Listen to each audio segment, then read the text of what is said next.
Inilah kisah tentang Andika Pratama, salesman mobil sport termahal di kota. Ia hanya melayani mereka yang datang dengan jas mahal dan jam tangan berkilau. Suatu sore, seorang kakek naik sepeda ontel masuk ke showroom. Andika membentaknya, menghinanya, mengusirnya seperti sampah. Ia tidak tahu bahwa kakek itu adalah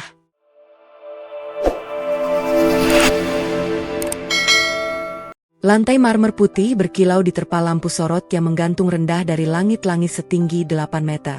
Showroom Prestige Auto bukan sekadar tempat menjual mobil.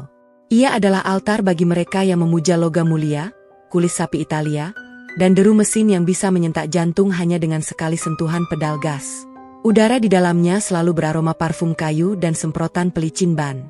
Setiap sudutnya dirancang untuk membuat siapapun merasa kecil. Kecuali jika ia membawa buku tabungan dengan saldo yang mampu membeli separuh isi ruangan. Di tengah kemewahan itu, berdirilah Andika Pratama dengan setelan jas abu-abu yang mengikuti lekuk bahunya dengan sempurna. Dagu terangkat, tatapan mata menyapu setiap pengunjung yang masuk melewati pintu kaca otomatis.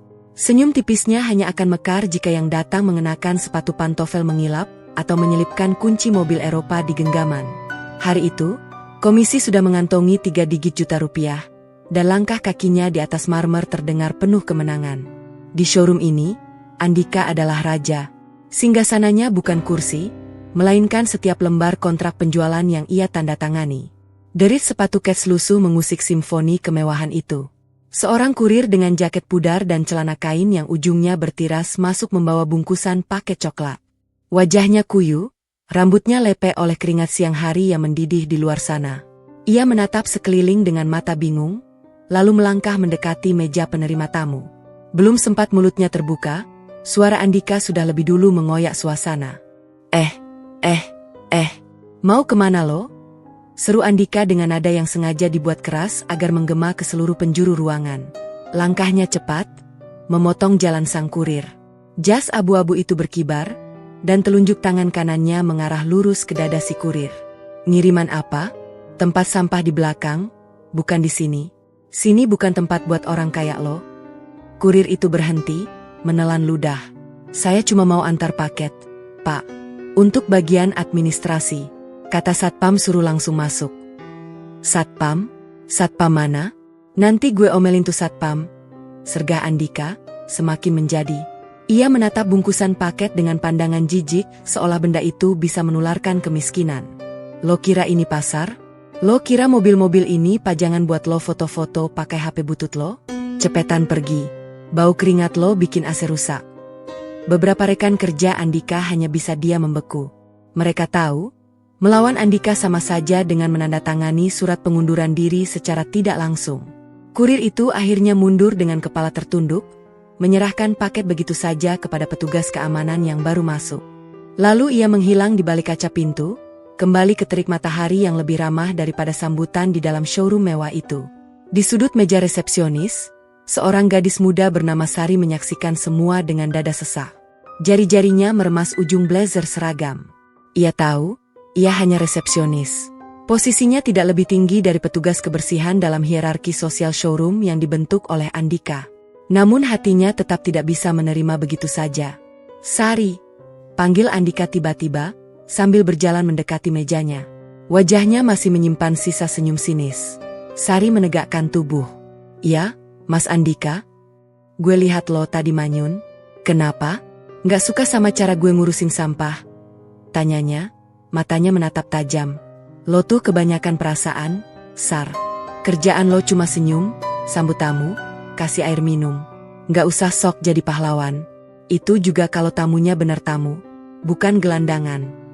Sari menunduk, menggigit bibir bawahnya sendiri. Ia ingin sekali membalas.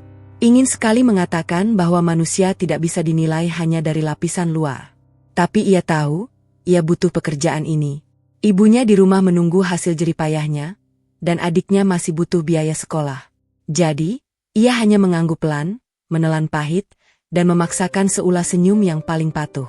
Puas melihat Sari tak berkutik, Andika berbalik dan berjalan ke tengah showroom. Ia berhenti di samping sebuah kup merah menyala dengan bandrol harga yang bisa membeli rumah di tengah kota. Dengan suara lantang, ia berkata kepada seorang staf junior yang sedang mengelap kaca. Lo tahu nggak, "Dim, mobil ini bukan buat semua orang. Cuma orang tertentu yang pantas nyentuh. Sama kayak hidup. Ada levelnya. Lo harus bisa bedain mana yang emas, mana yang lumpur. Kalau nggak bisa, lo bakal tenggelam." Staf bernama Dimas itu hanya mengangguk canggung, lalu kembali menyeka kaca. Andika mengeluarkan ponsel canggihnya, memamerkan layar yang menunjukkan notifikasi transfer komisi. Ia menyeringai dan memotret layar itu seolah-olah seluruh dunia perlu tahu seberapa berharganya dirinya. Sore mulai merayap di balik fasad kaca showroom. Langit berubah jingga. Lampu jalan mulai menyala satu persatu. Di saat itulah, pintu kaca otomatis kembali terbuka. Angin hangat masuk bersamaan dengan sosok yang membuat semua mata terpaku, namun bukan karena kemewahan. Seorang pria tua mendorong sepeda ontel. Bukan mengendarainya, melainkan mendorong pelan, dengan roda belakang yang sedikit berdecit di setiap putaran. Usianya mungkin di atas 60 tahun. Punggungnya sedikit membungkuk, namun sorot matanya tenang dan dalam, seperti samudra yang menyembunyikan palung di bawah permukaannya. Ia memakai kemeja kotak-kotak yang sudah pudar warnanya, celana kain hitam yang sedikit longgar, dan sepatu sandal jepit yang talinya nyaris putus. Di lengannya, tergantung tas plastik putih berisi sesuatu yang tidak terbaca. Langkahnya memasuki showroom pelan, tidak tergesa. Sepeda ontelnya ia sandarkan begitu saja di sisi luar pintu, namun cukup dekat hingga terlihat jelas dari dalam. Beberapa pengunjung yang sedang melihat-lihat mobil sempat menoleh, lalu kembali cuek. Hanya Andika yang langsung menangkap pemandangan itu seperti radar yang mendeteksi ancaman. Kepalanya menoleh cepat. Matanya membulat, bukan karena takut, melainkan karena murka yang tak percaya. Ia melangkah dengan kecepatan tinggi, menciptakan bunyi ketukan sepatu yang marah di atas marmer. Telapak tangannya mengepal. Pak tua, heh. Bentaknya sebelum tubuh pria tua itu sempat mengambil 2 langkah penuh masuk ke area utama. Andika berdiri persis di depannya, menghalangi pandangan dan jalan, memaksanya berhenti. Pria tua itu mendongak. Rautnya tenang, hampir tanpa ekspresi. Ada senyum tipis di sudut bibirnya yang sulit diartikan. Andika menunjuk sepeda ontel dengan dagu. "Bapak lihat kan ini tempat apa? Ini showroom mobil sport mewah, bukan bengkel sepeda. Bukan tempat lo." Suara Andika menggema lagi. Kali ini, semua mata benar-benar tertuju padanya. Termasuk Sari yang langsung menegang di mejanya. Pria tua itu tidak menjawab. Ia hanya mengedarkan pandangan ke sekeliling, seolah mengagumi mobil-mobil yang terparkir rapi. Melihat ketidakpedulian itu, Andika semakin tersulut. "Bapak Budek, gua bilang, ini bukan tempat buat lo. Jangan sentuh apapun. Jangan lihat-lihat. Jangan dekat-dekat. Lo paham?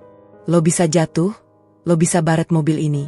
Ganti rugi 1 baret aja, lo kerja setahun gak akan nutup." Seorang security mendekat perlahan, ragu untuk turun tangan. Tapi Andika mengacungkan telapak tangan, memberi isyarat agar ia yang menangani. "Ini panggungnya. Ini singgasananya. Sekarang, Bapak putar badan. Dorong lagi tuh sepeda karatan. Keluar.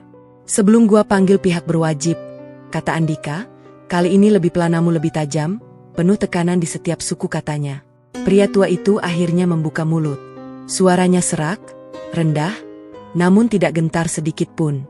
"Saya hanya ingin melihat-lihat. Mobil yang di pojok sana, yang edisi terbaru. Apakah saya boleh duduk di dalamnya?" Andika tertawa. Tawa keras yang dibuat-buat agar seluruh showroom mendengar. "Mobil edisi terbaru? Maksud lo, mobil seharga rumah 3 lantai? Lo pikir ini terminal? Lo mau duduk-duduk doang? Numpang adem? Pulang, Pak, pulang. Itu sepeda lo belum tentu laku dijual buat beli spionnya doang." Tawa Andika tidak mendapat balasan. Pria tua itu hanya diam, menatap Andika lekat-lekat. Tatapan yang aneh. Bukan marah, bukan malu. Tapi seperti sedang mencatat. Seperti sedang menyimpan sebuah memori yang akan sangat berarti di kemudian hari. Sari tak tahan lagi. Ia bangkit dari mejanya, mengambil segelas air putih dari dispenser, lalu berjalan mendekati pria tua itu dengan langkah yang gemetar namun pasti. Ia menyodorkan gelas itu dengan kedua tangan, menunduk sopan, dan berkata lirih, "Silakan diminum dulu, Pak. Maaf atas ketidaknyamanannya." Andika menoleh, kaget bukan main. "Sari, apa-apaan lo?" Sari tidak menjawab. Ia tetap menunduk, memberikan gelas itu hingga pria tua itu menerimanya dengan senyum yang hangat. Jari-jari tua yang keriput itu menyentuh gelas dengan hati-hati, lalu meneguk isinya setengah. "Terima kasih, Nak. Air ini sangat berarti," katanya lembut. Andika mendengus, lalu berbalik pergi sambil mengibaskan tangan. "Bodoh lo, Sar. Buang-buang waktu sama gelandangan. Udah, gue nggak mau ngurusin lagi. Satpam, kalau orang ini masih di sini 5 menit lagi, lo gue laporin ke manajer." Pria tua itu meletakkan gelas kosong ke meja Sari, lalu menyentuh punggung tangan gadis itu sekilas. "Semoga kebaikanmu kembali berkali lipat, Nak." Setelah itu, ia berjalan keluar, mendorong sepeda ontelnya perlahan, menembus langit senja yang semakin gelap. Suara decitan roda kecil itu semakin lama semakin sayup, hingga lenyap di telan bising jalan raya. Sari kembali ke mejanya dengan dada berdebar. Ia tidak tahu siapa pria tua itu, tapi perasaannya mengatakan, sesuatu yang besar baru saja dimulai. Andika, yang kini kembali asyik dengan ponselnya, sama sekali tidak menyadari bahwa ia baru saja menendang bara ke dalam tumpukan jerami kering. Malam itu, di sebuah ruangan bercahaya redup di lantai tertinggi sebuah gedung pencakar langit, pria tua itu duduk di kursi kulit besar. Di hadapannya, layar monitor menampilkan rekaman CCTV dari dalam showroom. Pria itu menonton setiap detik adegan siang tadi tanpa berkedip. Kemudian ia mengeluarkan sebuah ponsel jadul dari sakunya, menekan satu nomor, dan berbicara dengan nada yang sama sekali berbeda. Nada seorang penguasa yang selama ini tersembunyi di balik kemeja lusuh. "Saya sudah melihat sendiri. Audit mendadak dimulai besok pagi. Jangan ada yang bocor. Saya ingin semua terbongkar tanpa ampun." Ia meletakkan ponsel dan menatap layar yang membekukan wajah Andika sedang membentaknya. Lalu ia menarik napas panjang. Matanya kembali tenang, namun kali ini ada sesuatu yang lain. Ada kilat badai di baliknya. Pagi itu showroom Prestige Auto kembali bersolek. Lampu sorot menyala penuh, memantulkan kilauan dari bodi mobil-mobil sport yang terparkir rapi dalam formasi yang sudah diatur sedemikian rupa. Lantai marmer mengilap, belum tersentuh jejak sepatu pengunjung. Udara masih dingin, belum ternoda oleh panas siang yang akan segera datang. Resepsionis Sari sudah duduk di mejanya sejak pukul 8, merapikan tumpukan brosur dan memastikan dispenser air mineral dalam kondisi penuh. Suasana masih tenang, hingga langkah sepatu kulit yang sudah tidak asing lagi memecah keheningan. Andika Pratama datang dengan setelan jas baru hari ini. Warnanya hitam arang, dengan dasi merah marun yang tergantung rapi di kerah kemeja putih. Rambutnya disisir licin, diolesi minyak rambut yang membuat setiap helai memantulkan sinar lampu. Ia berjalan dengan ritme yang terukur, seolah sedang menapaki panggung peragaan busana alih-alih tempat kerja. Di tangannya, tergenggam sebuah paper cup kopi dari kedai mahal yang hanya bisa dibeli oleh mereka yang tidak perlu memikirkan harga. Sari mendongak dan memberikan senyum rutinnya. "Selamat pagi, Mas Andika." Andika tidak membalas. Tatapannya menyapu ke arah meja Sari dengan dingin, seolah masih menyimpan sisa kekesalan dari kemarin sore. Ia meletakkan paper cup kopinya di meja sendiri, lalu berbalik ke arah Sari dengan tangan bertolak pinggang. "Lo nonton berita semalam, Sar?" tanyanya tiba-tiba, tanpa basa-basi. Sari menggeleng pelan. "Belum sempat, Mas." "Ada apa?" "Ada berita soal pengemis yang naik mobil mewah. Pura-pura miskin, padahal di rekeningnya ada miliaran." Andika menyeringai, lalu menatap Sari dengan sorot mata yang sulit diartikan. "Tapi lo jangan khawatir. Yang kemarin itu asli gelandangan, kok. Gua tahu dari baunya. Bau oli sama keringat campur aspal. Nggak mungkin pura-pura." Sari menggigit lidah. Tangannya diam-diam mengepal di bawah meja. Kemarin sore, setelah pria tua itu pergi, Andika memarahinya habis-habisan di depan staf lain. Katanya, Sari tidak punya insting bisnis. Katanya, Sari terlalu naif. Katanya, jika semua resepsionis seperti Sari, showroom ini akan penuh dengan orang-orang tidak jelas yang hanya numpang minum dan numpang duduk ber-AC. "Gua kasih tahu satu hal, Sar," lanjut Andika sambil menyeruput kopinya dengan gaya yang dibuat-buat. "Pelanggan itu datang dengan ciri-ciri yang bisa dibaca. Jam tangan, sepatu, parfum, cara ngomong. Lo cuma bisa lihat muka doang, nggak bisa lihat isi dompet. Itu kelemahan lo. Makanya lo cuma jadi resepsionis. Dan gua jadi top salesman 3 tahun berturut-turut." Dimas, staf junior yang kemarin mengelap kaca, melintas membawa setumpuk kain mikrofiber. Ia mendengar semua, namun hanya bisa menunduk dan mempercepat langkah. Ia tahu, dirinya hanya anak magang. Suaranya tidak punya bobot di tempat ini. Satu lagi, Sar. Andika meletakkan paper cup-nya dengan bunyi yang sedikit keras. Jangan pernah lagi lo tawari minum ke orang kayak kemarin. Itu bukan tanggung jawab lo. Itu bukan urusan lo. Lo ngasih minum ke gelandangan, lo ngasih harapan palsu. Besok-besok dia balik lagi, bawa temen-temennya. Showroom gua jadi pos ronda. Lo mau tanggung jawab. Kali ini Sari tidak bisa menahan diri sepenuhnya. Dia cuma minta lihat mobil, Mas. Dia nggak minta apa-apa. Dan dia juga manusia. Keheningan tiba-tiba menyelimuti area resepsionis. Kata-kata Sari menggantung di udara seperti lonceng yang baru saja dipukul. Getarannya terasa hingga ke sudut ruangan. Andika mematung. Matanya menyipit. Bibirnya melengkung menjadi senyum yang tidak mengandung kehangatan sedikit pun. Wah, sekarang lo berani ngomong, ya? Bisiknya, nadanya turun 1 oktav. Lo pikir lo siapa, Sar? Lo pikir karena lo cantik dan lo suka senyum, lo jadi punya hak buat ngajarin gua? Gua ini yang bawa duit buat showroom ini tetap hidup. Komisi gua yang bayar gaji lo. Jadi jangan pernah, ya? Jangan pernah lo lupa diri. Ia berbalik dan melangkah ke area utama showroom. Di sana, sebuah kup merah menyala yang sama seperti kemarin masih terparkir di tempat yang sama, di bawah lampu sorot yang paling terang. Andika mendekatinya, meraba kap mesinnya dengan punggung tangan, seolah mobil itu adalah kekasih yang harus dipuja setiap pagi. Belum genap ia menyelesaikan ritual paginya, pintu kaca otomatis terbuka. Seorang pria setengah baya masuk dengan setelan safari mahal. Di pergelangan tangannya, sebuah jam tangan berkilau tertangkap cahaya lampu. Di belakangnya, seorang wanita muda yang mungkin adalah istrinya mengikuti dengan tas tangan merek terkenal yang harganya bisa membayar uang muka apartemen kecil. Mata Andika langsung berbinar. Senyum profesionalnya yang paling lebar langsung terpasang, dan ia melangkah cepat mendekati mereka dengan postur tubuh yang tiba-tiba berubah. Dadanya dibusungkan, bahunya direndahkan sedikit untuk menunjukkan kerendahan hati palsu. Tangannya terulur, menyambut jabat tangan pria itu dengan antusiasme yang hampir teatrikal. Selamat pagi, Bapak, Ibu. Selamat datang di Prestige Auto. Nama saya Andika Pratama, saya akan mendampingi Bapak dan Ibu hari ini. Silakan, silakan, apa yang bisa saya bantu? Suaranya mendadak lembut, hangat, penuh penghormatan. Bukan suara yang sama yang kemarin membentak pria tua dengan sepeda ontel. Pasangan itu tersenyum, terkesan dengan sambutan yang mereka terima. Andika segera memandu mereka ke arah kup merah, menjelaskan spesifikasi mesin dengan detail yang mengalir begitu saja dari mulutnya. Angka-angka tenaga kuda, torsi, akselerasi 0 hingga 100. Semua disampaikan dengan percaya diri. Di meja resepsionis, Sari menyaksikan semua dengan hati yang masih bergetar.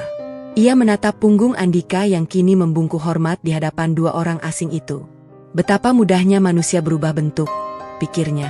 Betapa mudahnya sebuah jas dan jam tangan mahal menentukan harga sebuah senyuman. Sari mengalihkan pandangannya keluar jendela kaca. Jalanan masih lengang. Pepohonan di tepi jalan bergoyang pelan ditiup angin pagi. Tiba-tiba, ingatannya kembali ke pria tua kemarin sore. Wajahnya yang tenang, suaranya yang dalam, tangannya yang keriput saat menerima gelas air putih darinya. Ada sesuatu di mata pria itu yang tidak bisa ia lupakan. Bukan kesedihan, bukan kemarahan, tapi ketenangan yang ganjil. Seperti seseorang yang sudah melihat terlalu banyak hal dalam hidupnya dan tidak lagi terkejut oleh apapun. Sementara itu, di dalam area showroom, Andika sedang berada di puncak performanya. Ia membuka pintu kup merah itu untuk sang istri, mempersilakannya duduk di balik kemudi dan merasakan lingkar setir berlapis kulit.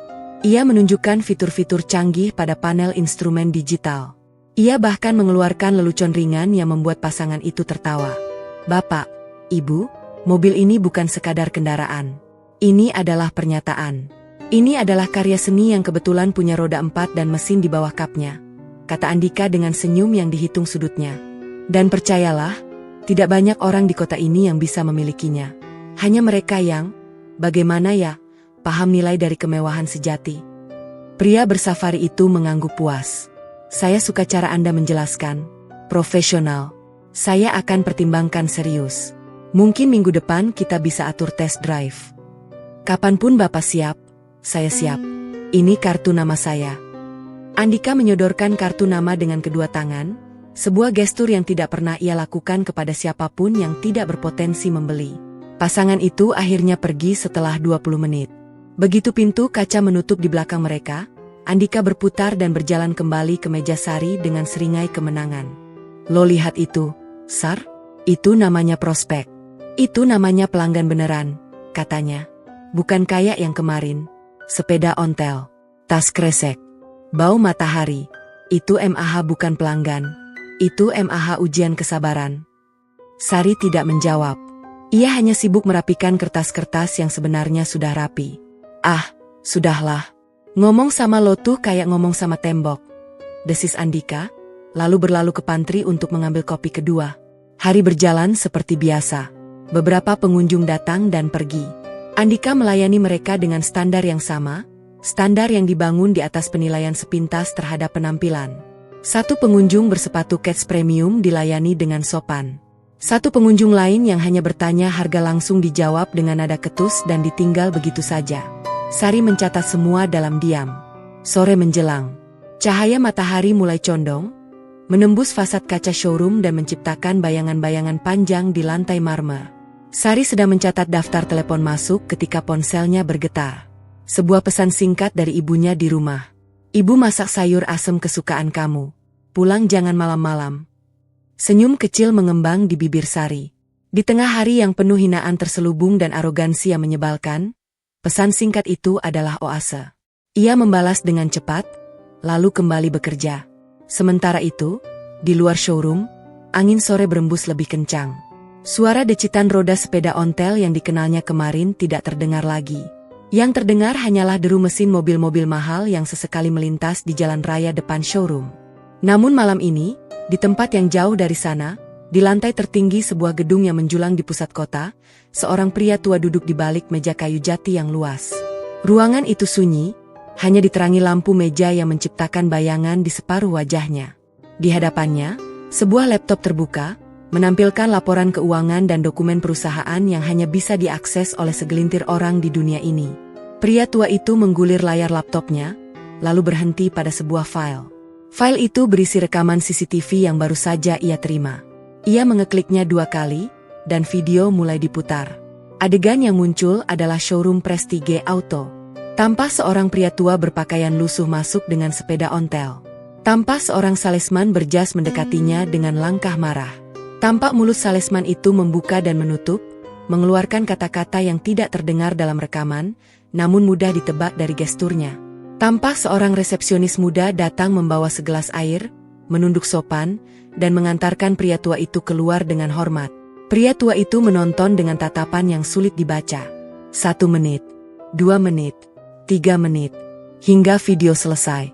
Ia menutup laptopnya perlahan. Tangannya meraih ponsel jadul yang terletak di sudut meja. Ia menekan 1 nomor kontak. Sambungan tersambung setelah 2 kali dering. Besok pagi, tim audit berangkat pukul 7 tepat. Saya ingin semua diperiksa. Buku penjualan, laporan keuangan, rekaman CCTV 3 bulan terakhir. Dan satu lagi, pria tua itu berhenti sejenak, menarik napas panjang. Saya ingin rekaman kemarin sore disimpan dengan aman. Itu akan menjadi bukti utama. Suara di seberang sana mengiyakan. Pria tua itu meletakkan ponselnya. Ia bersandar di kursinya, menatap langit-langit ruangan yang tinggi. Bayangan senyum tipis muncul di sudut bibirnya. Senyum yang bukan berarti senang. Senyum yang berarti bahwa badai sudah siap dilepaskan, dan tidak ada satupun yang bisa menghalangi jalannya. Di luar jendela kaca raksasa di belakangnya, lampu-lampu kota mulai menyala satu persatu. Kota itu luas, bising, dan penuh orang-orang seperti Andika Pratama yang lupa bahwa hidup adalah roda yang selalu berputar. Sang pria tua menutup matanya. Ia teringat segelas air putih yang diberikan oleh seorang gadis muda sore kemarin. Air yang terasa lebih mahal dari semua sampanye yang pernah ia minum seumur hidupnya. Terima kasih, Nak Sari, bisiknya pelan. Kamu tidak tahu apa yang akan terjadi, tapi kamu pantas mendapatkan lebih dari sekadar ucapan terima kasih. Malam semakin larut, kota semakin terang. Dan di suatu tempat, di showroom Prestige Auto yang sudah tutup dan gelap, meja resepsionis Sari berdiri diam, menunggu pagi yang akan membawa perubahan besar. Perubahan yang belum diketahui oleh siapapun. Perubahan yang akan mengguncang singgasana kaca yang selama ini dibangun Andika di atas kesombongannya sendiri. Pukul 7 pagi belum genap 5 menit berlalu ketika 3 mobil sedan hitam berhenti serempak di depan pintu showroom Prestige Auto. Bukan di area parkir pengunjung, melainkan tepat di depan pintu masuk utama, seolah-olah mereka memiliki hak istimewa untuk melanggar aturan yang biasa diterapkan kepada tamu biasa. Pintu mobil terbuka hampir bersamaan. 6 orang berseragam jas gelap melangkah keluar dengan gerakan yang terlatih. Masing-masing membawa tas kerja berbahan kulit hitam. Wajah mereka datar, tanpa ekspresi, tanpa senyum. Mereka bukan pengunjung. Mereka bukan calon pembeli. Mereka adalah tim auditor dari kantor pusat. Andika Pratama yang baru saja tiba dan masih memegang paper cup kopi paginya langsung menegang. Matanya menyipit, mencoba membaca situasi yang belum pernah ia lihat sebelumnya. Ia sudah bekerja di Prestige Auto selama 5 tahun, dan tidak pernah sekalipun tim auditor datang tanpa pemberitahuan. Selalu ada surat, selalu ada email, selalu ada waktu untuk bersiap-siap dan membereskan segala sesuatu yang mungkin perlu dibereskan. Tapi pagi ini berbeda. Pagi ini adalah kejutan yang tidak diinginkan oleh siapapun, terutama oleh seorang salesman yang tahu persis bahwa ia memiliki banyak lubang kecil di dalam praktik kerjanya sehari-hari. Manajer showroom, seorang pria bernama Hendrawan yang biasanya tenang dan berbicara dengan nada rendah, keluar dari ruang kerjanya dengan langkah setengah berlari. Wajahnya pucat. Dasi yang biasanya terpasang sempurna kini tampak sedikit miring. Ia jelas tidak siap. Tidak ada yang siap. Saudara-saudara dari kantor pusat, sapa Hendrawan dengan suara yang dipaksakan untuk tetap ramah. Selamat pagi. Maaf, kami belum menerima pemberitahuan sebelumnya. Jadi mohon maaf jika sambutan kami kurang. Seorang wanita dari tim auditor mengangkat tangan, memotong ucapan Hendrawan tanpa basa-basi. Rambutnya dicepol rapi, kacamatanya tebal, dan suaranya datar seperti laporan keuangan yang baru saja dicetak. Tidak perlu sambutan, tidak perlu basa-basi. Kami mendapat perintah langsung dari pemilik. Audit mendadak. Hari ini, sekarang, kami butuh akses ke semua data penjualan 3 bulan terakhir. Rekaman CCTV 3 bulan terakhir. Laporan komisi seluruh staf penjualan. Dan daftar hadir seluruh karyawan. Kata-kata itu jatuh seperti palu godam di atas kaca.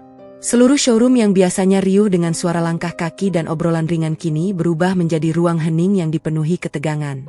Hendrawan menelan ludah. Perintah langsung dari pemilik. Benar, Tuan Bramantio Wibisono. Nama itu meledak di udara showroom. Tidak ada satupun karyawan yang tidak mengenal nama itu.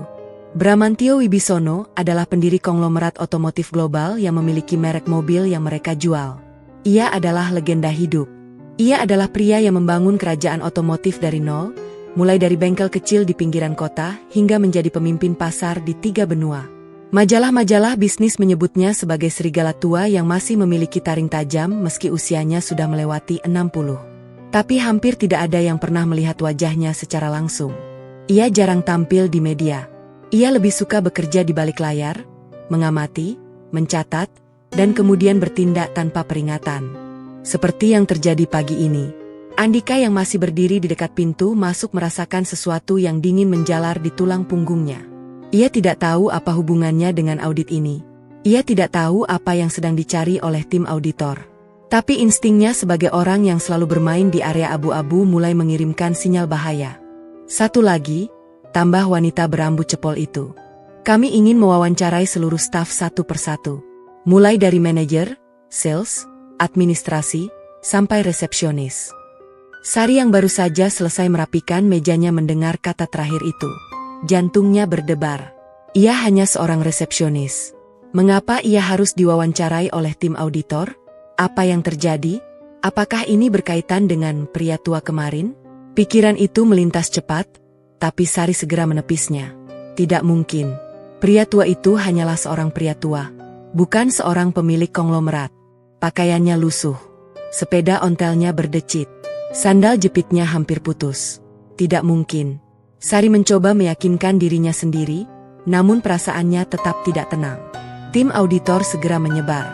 2 orang masuk ke ruang server untuk menarik data CCTV.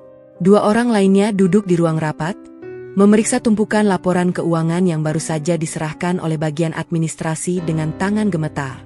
Satu orang lainnya berbicara dengan Hendrawan di sudut ruangan, mengajukan pertanyaan-pertanyaan yang membuat dahi sang manajer semakin basah oleh keringat.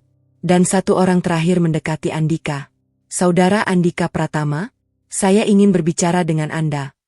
Andika tersenyum, memasang topeng profesional yang sudah ia latih selama bertahun-tahun. "Tentu, silakan.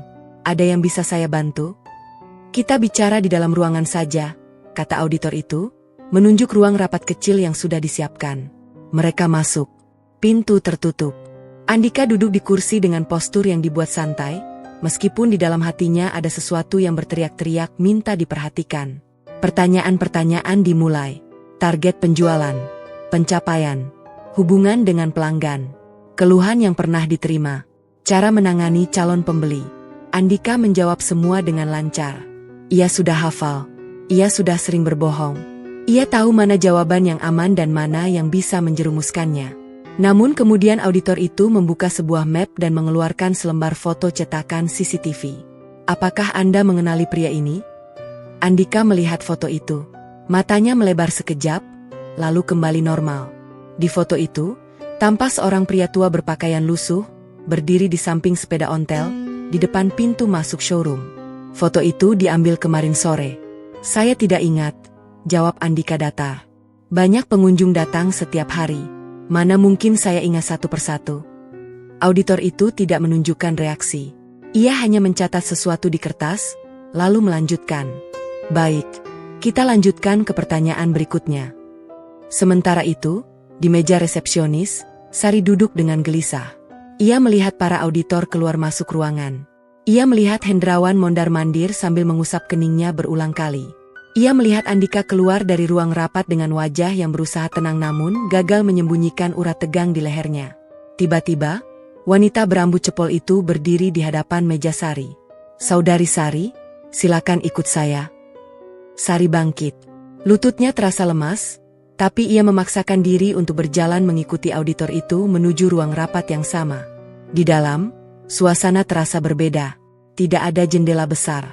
Hanya lampu neon yang memancarkan cahaya putih menyilaukan. Sari duduk di kursi yang masih hangat, mungkin bekas diduduki Andika sebelumnya. Pertanyaan dimulai. Nama, jabatan, tugas sehari-hari. Sari menjawab dengan jujur, tanpa ada yang disembunyikan. Suaranya bergetar sedikit di awal, tapi semakin lama semakin mantap. Lalu auditor itu mengeluarkan foto yang sama. "Apakah Anda mengenali pria ini?" Sari menatap foto itu. Napasnya terhenti sejenak. "Itu dia, pria tua kemarin sore, yang diusir Andika, yang ia beri segelas air putih." Ia menatapnya dengan mata tenang dan berkata bahwa kebaikannya akan kembali berkali lipat. "Ya, saya mengenalinya," jawab Sari pelan. "Apa yang terjadi saat pria ini datang ke showroom?" Sari ragu. Ia menunduk, meremas ujung blazer seragamnya. Ia tahu, jika ia menceritakan semuanya, Andika akan marah besar. Mungkin ia akan kehilangan pekerjaannya. Mungkin Andika akan membuat hidupnya semakin sulit. Tapi di sisi lain, ia juga tahu bahwa berbohong kepada tim auditor adalah kesalahan yang jauh lebih besar. "Saya menunggu jawaban Anda," kata auditor itu, suaranya tetap datar namun menusuk. Sari menarik napas panjang. Pria itu datang dengan sepeda ontel. Masuk ke showroom. Mas Andika menghadangnya, membentaknya, melarangnya menyentuh mobil, mengusirnya keluar. "Dan apa yang Anda lakukan?" Saya memberinya segelas air putih. Dan minta maaf atas ketidaknyamanan yang dia alami." Auditor itu mencatat lagi. Kali ini lebih panjang. Setelah selesai, ia menutup map dan menatap Sari lekat-lekat. "Terima kasih, Saudari Sari. Keterangan Anda sangat membantu." Sari keluar dari ruang rapat dengan perut yang terasa kosong.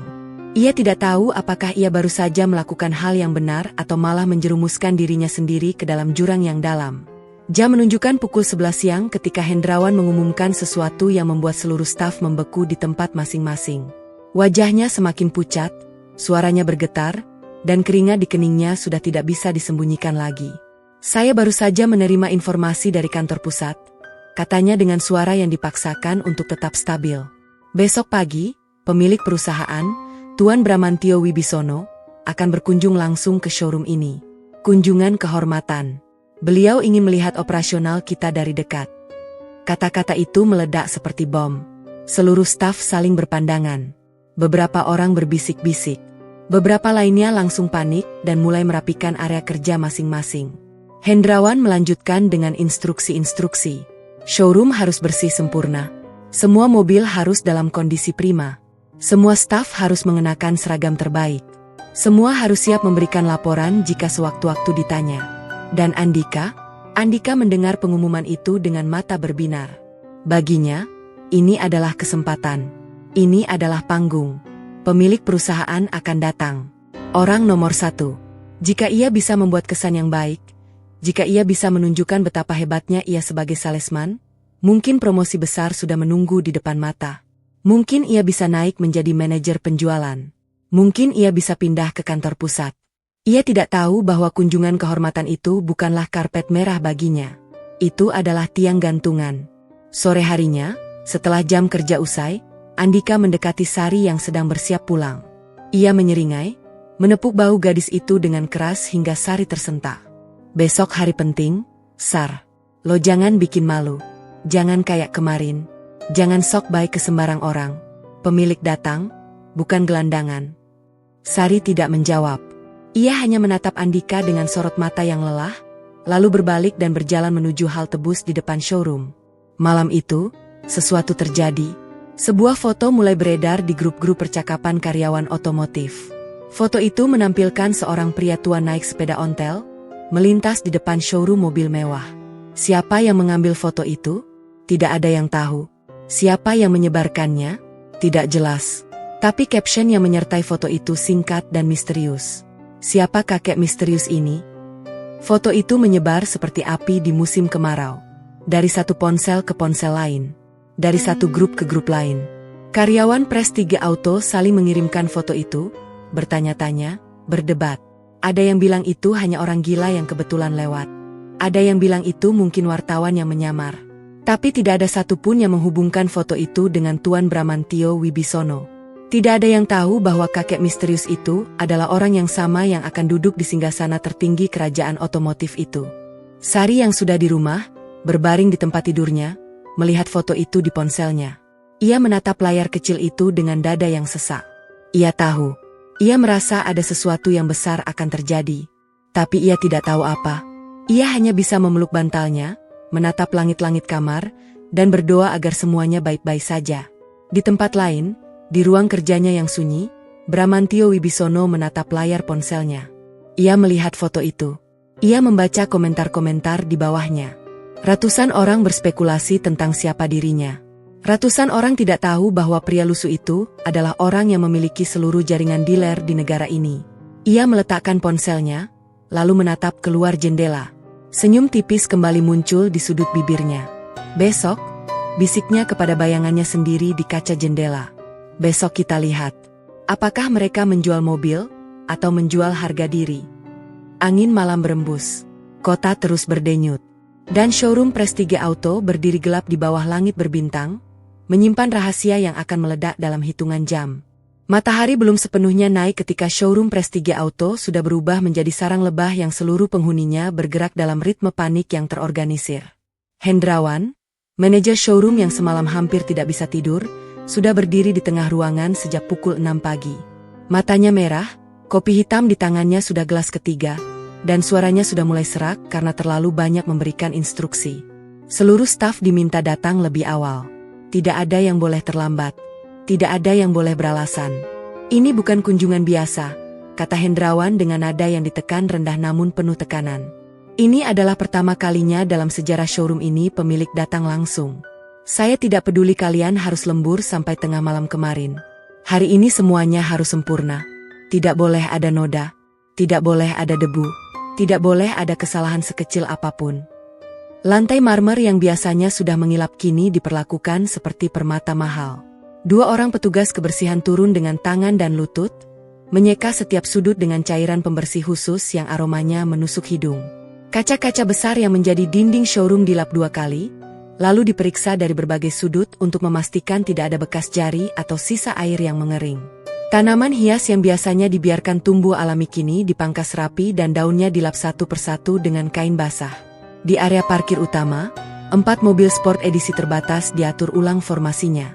Mobil termahal, sebuah Grand Tourer biru metalik dengan harga yang bisa membeli beberapa properti di pusat kota, ditempatkan di titik paling strategis, tepat di bawah lampu sorot yang cahayanya sudah diatur sudutnya.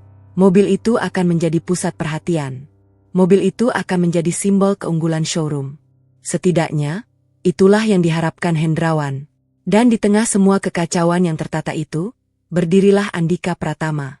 Jika showroom adalah panggung, maka Andika adalah aktor utama yang sudah menyiapkan monolognya sejak subuh. Jas yang ia kenakan hari ini bukan sembarang jas.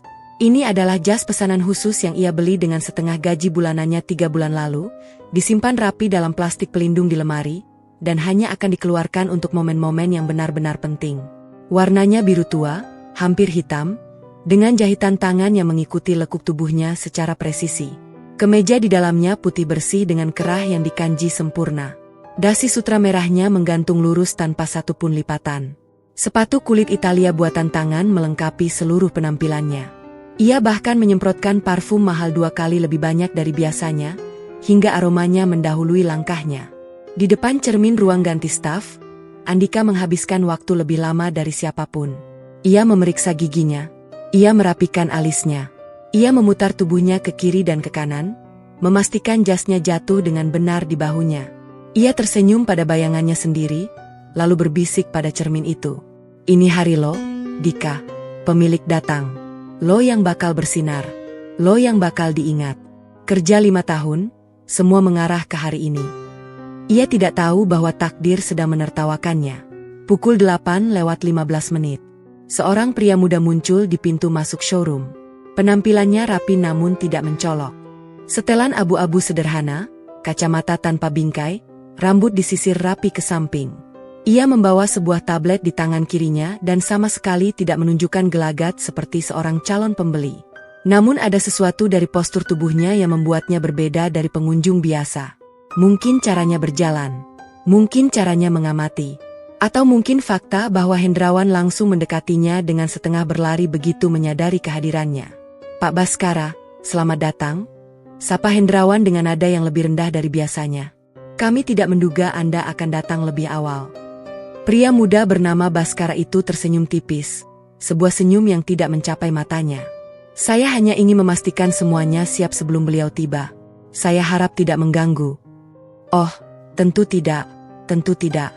Silakan, silakan. Ini showroom kami, kata Hendrawan dengan gerakan tangan yang sedikit berlebihan. Baskara melangkah masuk dan mulai berkeliling. Matanya bergerak cepat, mencatat segala sesuatu tanpa perlu menulis apapun.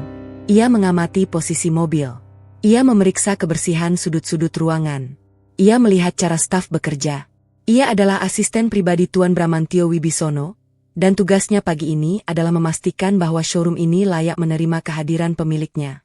Andika yang melihat Baskara dari kejauhan langsung memasang mode terbaiknya. Dadanya dibusungkan, bahunya direndahkan, dan langkahnya diarahkan menuju pria muda itu dengan kecepatan yang terukur. Ia tidak tahu siapa Baskara sebenarnya, tapi instingnya mengatakan bahwa pria ini penting. Selamat pagi, Pak. Nama saya Andika Pratama, sales senior di sini. Jika Bapak ada pertanyaan tentang koleksi kami, saya siap membantu, katanya dengan senyum yang sudah dihitung sudutnya. Suaranya diatur agar terdengar hangat, meyakinkan, dan profesional.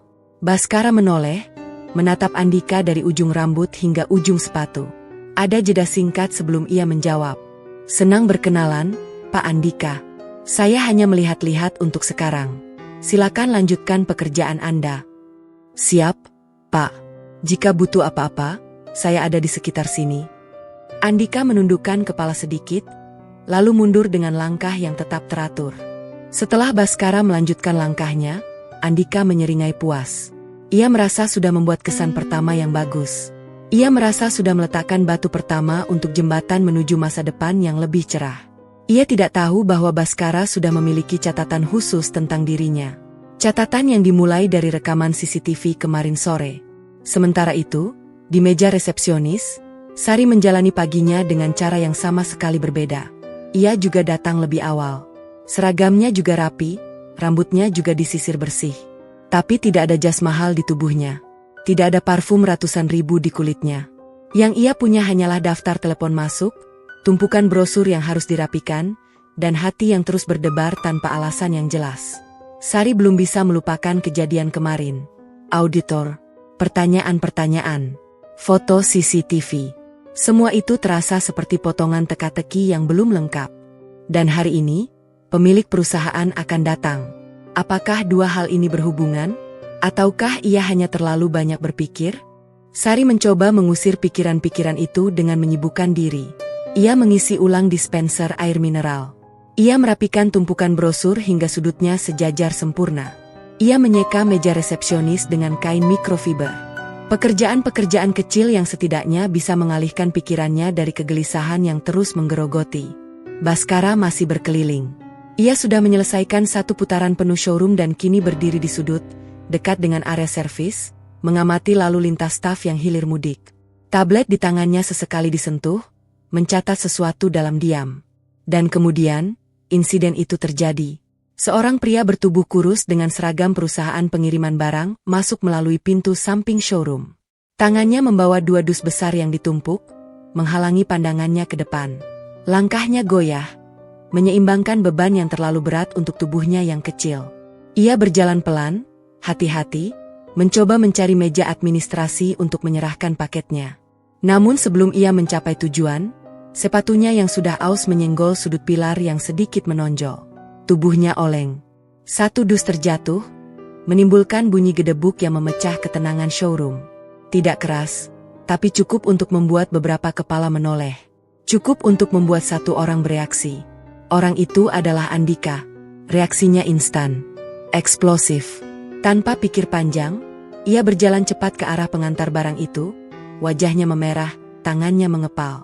Semua latihan yang ia lakukan sepanjang pagi, semua topeng profesional yang ia pasang, semua senyum yang ia ukur sudutnya, runtuh seketika. "Weh, lo ngapain? Nggak lihat jalan?" Suaranya meledak, keras, menusuk, menggema ke seluruh showroom. Pengantar barang itu tergagap. Wajahnya pucat. Maaf, Pak. Saya tidak sengaja. Ini barang agak berat." "Berat? Berat pikiran lo?" Andika semakin menjadi. Ia menunjuk pilar yang tersenggol. "Pilar ini baru dicat. Lo lihat nggak? Lo kira ini gudang? Lo kira ini pasar? Kenapa sih orang-orang kayak lo selalu bikin masalah di sini?" Baskara yang masih berdiri di sudut menoleh. Matanya mengamati dengan tenang. Tangannya menyentuh tablet, menyalakan perekam suara tanpa ada yang menyadari. "Saya minta maaf, Pak. Saya benar-benar tidak sengaja. Ini paket untuk bagian." Pengantar barang itu mencoba menjelaskan, tapi Andika memotongnya lagi. "Gue nggak peduli. Lo ambil tuh dus, lo keluar, lo antar lewat pintu belakang. Jangan lewat showroom. Ini tempat pelanggan, bukan tempat lo pamer barang." Dimas, staf junior yang sedang membersihkan kaca di dekat situ, berhenti bekerja. Ia ingin membantu pengantar barang itu, tapi ia terlalu takut pada Andika. Sari yang melihat dari meja resepsionis mengepalkan tangannya di bawah meja. Ia ingin sekali bangkit, berjalan ke sana, dan membantu pria kurus itu membawa dusnya. Tapi ingatan akan omelan Andika kemarin menahannya. Pengantar barang itu akhirnya berlutut, memungut dus yang jatuh, lalu berjalan tergopoh-gopoh menuju pintu belakang. Punggungnya bungkuk karena malu. Suara langkahnya kecil dan cepat, seperti tikus yang diusir dari dapur. Dan Baskara masih merekam semuanya. Andika mengibaskan tangannya, merapikan jasnya yang sedikit bergeser karena amarahnya, lalu menarik napas panjang. Ia menoleh ke sekeliling, memastikan tidak ada pelanggan yang menyaksikan adegan itu. Ia tidak melihat Baskara yang berdiri di sudut gelap, di balik pilar yang sama. Ia tidak tahu bahwa setiap kata yang ia ucapkan sudah tersimpan dalam memori tablet asisten pemilik. 5 menit kemudian, ponsel Hendrawan berdering. Ia menerimanya dengan tangan yang sedikit gemetar, mendengarkan selama beberapa detik, lalu wajahnya berubah menjadi putih seperti kertas. "Beliau sudah dalam perjalanan," bisiknya kepada staf yang berkerumun. 10 menit lagi tiba. Semua ke posisi masing-masing. Sekarang, showroom mendadak senyap. Suara langkah kaki menjadi lebih hati-hati. Suara bisikan menjadi lebih kecil. Semua orang bergerak ke tempat yang sudah ditentukan. Andika berdiri di dekat mobil termahal, di bawah lampu sorot, dengan senyum yang sudah ia pasang kembali. Sari duduk tegak di meja resepsionis, meluruskan blazernya. Hendrawan berdiri di depan pintu, merapikan dasinya untuk kesekian kalinya. Waktu terasa melambat. Detik demi detik berlalu dengan kecepatan yang aneh. Suara AC tiba-tiba terdengar sangat keras. Suara jam dinding di sudut ruangan berdetak seperti genderang. Dan kemudian, mereka melihatnya. Sebuah limusin hitam panjang muncul dari ujung jalan. Bukan sembarang limusin. Ini adalah kendaraan yang hanya dimiliki oleh segelintir orang di negeri ini. Cat hitamnya mengilap, memantulkan cahaya matahari pagi. Krom di setiap sudutnya berkilau. Mesinnya berderu pelan, seperti dengkuran singa yang sedang beristirahat. Di belakang limusin itu, 2 mobil pengawal hitam mengikuti dengan jarak yang terukur. Limusin itu berhenti tepat di depan pintu utama showroom. Bukan di tempat parkir. Bukan di pinggir jalan. Tepat di depan pintu, seolah-olah tidak ada aturan yang berlaku untuk kendaraan ini. Hendrawan menelan ludah.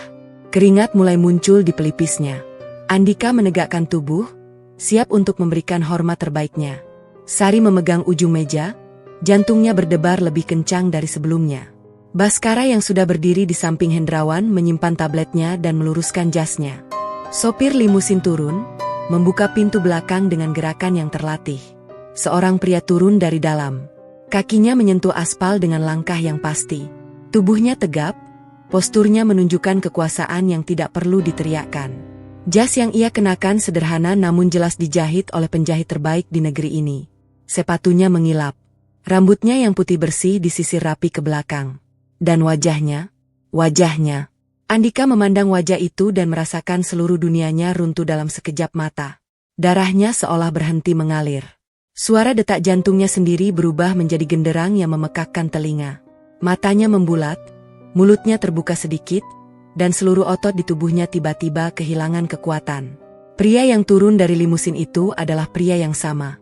Pria tua yang kemarin sore masuk ke showroom ini dengan kemeja kotak-kotak pudar dan sandal jepit nyaris putus. Pria yang ia hadang di depan pintu. Pria yang ia bentak dengan kata-kata kasar. Pria yang ia sebut gelandangan. Tapi pria itu tidak lagi mengenakan sandal jepit. Tidak lagi membawa tas kresek putih. Tidak lagi mendorong sepeda ontel yang rodanya berdecit. Kini ia berdiri di atas aspal dengan pakaian yang bernilai lebih dari seluruh komisi yang pernah Andika kumpulkan seumur hidupnya.